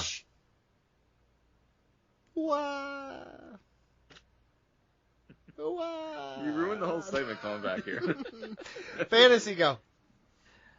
Fantasy standings, season 40, Ring Rust Radio. This is why I showed up. This is why I showed up, because I genuinely don't know, because I didn't care about the math, nor asking anybody who won. I waited till right fucking now to find out if BJ choked it the fuck away, and I got the feeling that your sad ass did it. I really hope I didn't. 40 years of fantasy, and it comes down to this. God, Oh I'm my so God. excited. Please, if there's a God in heaven, if God's real, he'll make you fail. In ninth you. place with negative 40, George Cruz. Oh, God is real there. He definitely made him fail. He's like, you buy one more T-shirt and you're gonna suck at everything. You reap what you sow. Mm-hmm. In eighth He's with just like negative shit. 35, Angel Meza. Oh. Yikes, dude. It was like Poor it guy. was like an Amazon truck. He just left No, it for the key. Come in on, it. man. Come on, man. Oh my God. In seventh with negative 7.5, George Sparrows. Yeah. He's as disgusted with that score as he is with coming on this show. Yeah, with everything else in his He life. hates us. I wonder if he'll even be here tonight. I think he's just miserable. In sixth with 15, speaking of miserable people, Donald Wood. Hey, in the positives. I was doing good early. I fell off, dude. You were. I fell off, bro. In fifth with 50, Big Money Mike. No, not so Whoa. much better. Not so Top much five better. finish. Top Top five That's finish. like Fucking- your worst finish What ever. a skew. What a skew on this fucking guy. I finished you know top what? 5 of the tournament. How many guys? 5? All I can say, brother, is I went for it. I had all my people wrestling. Mm-hmm.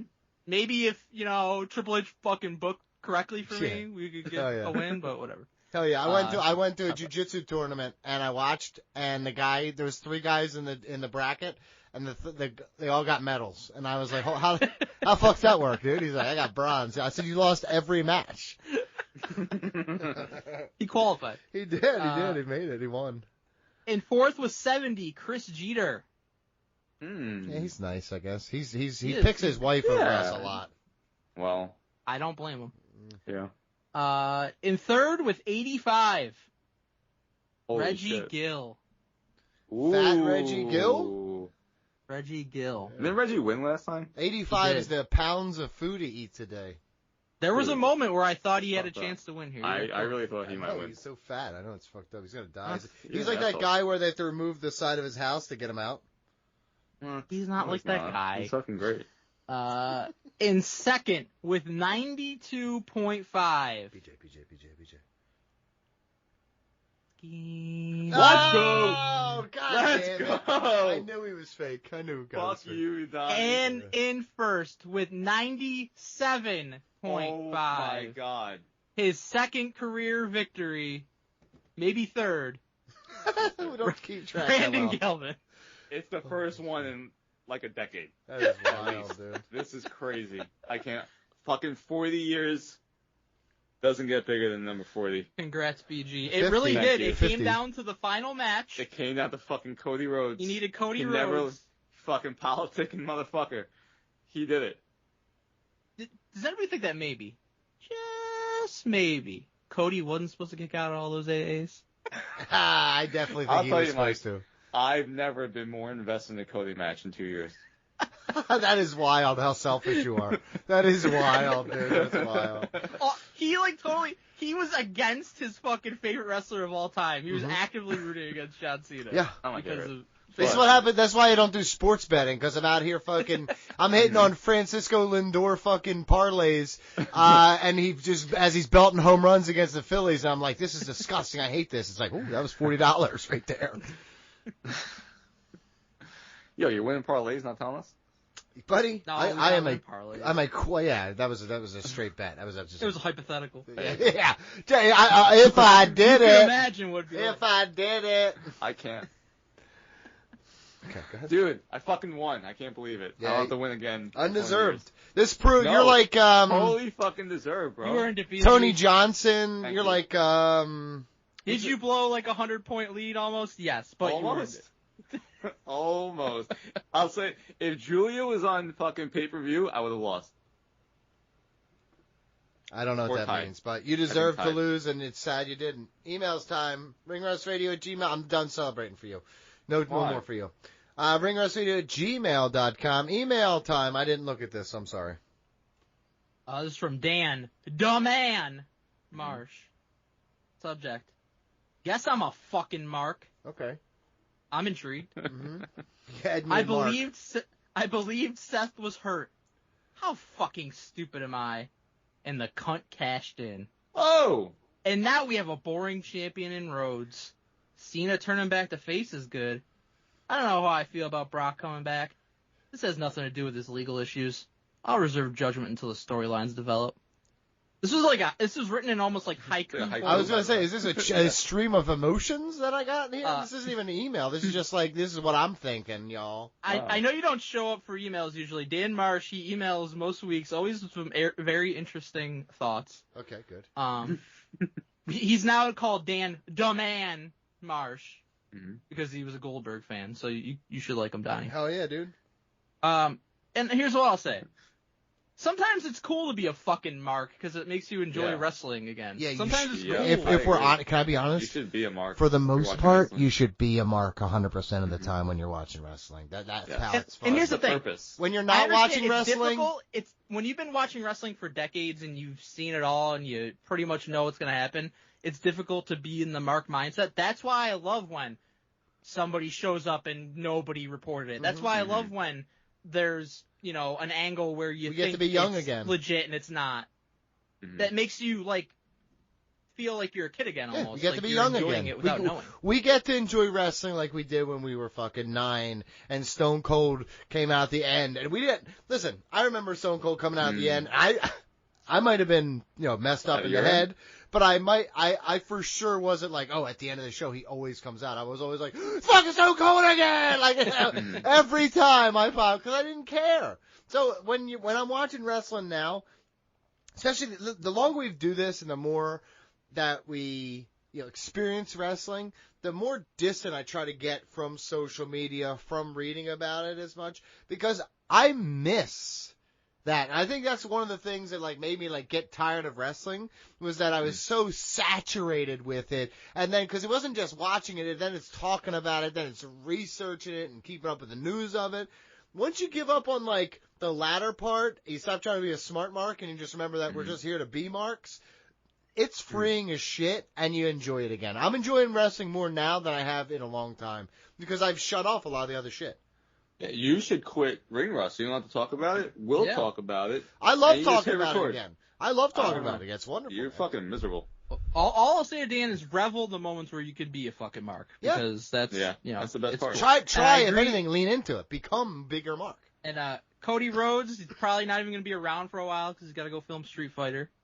So What a waste. we're not going to have a boring champ. We're going to have no champion. Cena turned back face is good. Agreed. Don't know how to feel about Brock coming back. I understand if people have issues with him personally, but I'm excited But first, to those people, you have no idea about the case. The guy liked a little bit of piss, a little bit of shit. You didn't say anything about Balls Mahoney when he did it. I don't know why you're yelling. I'm excited from a wrestling standpoint for fucking Brock Lesnar to be back. How could you not be? Yeah. No, I'm not going to say that. Because from the bottom of my heart, people just genuinely don't like Brock. It's one thing I've never understood, is they don't like the repetitive nature of his matches. But, the dude just beats the fuck out of people in a way that is hyper-realistic. I mean, you said suspend disbelief, be a mark. You don't have to be a mark. That dude will jack shit up. You know what I mean? I don't have to pretend. It's real. So, okay, whatever. All right, is that it for the show? That's it. I'm out of here! You should not have shown up. Yeah, that sucked.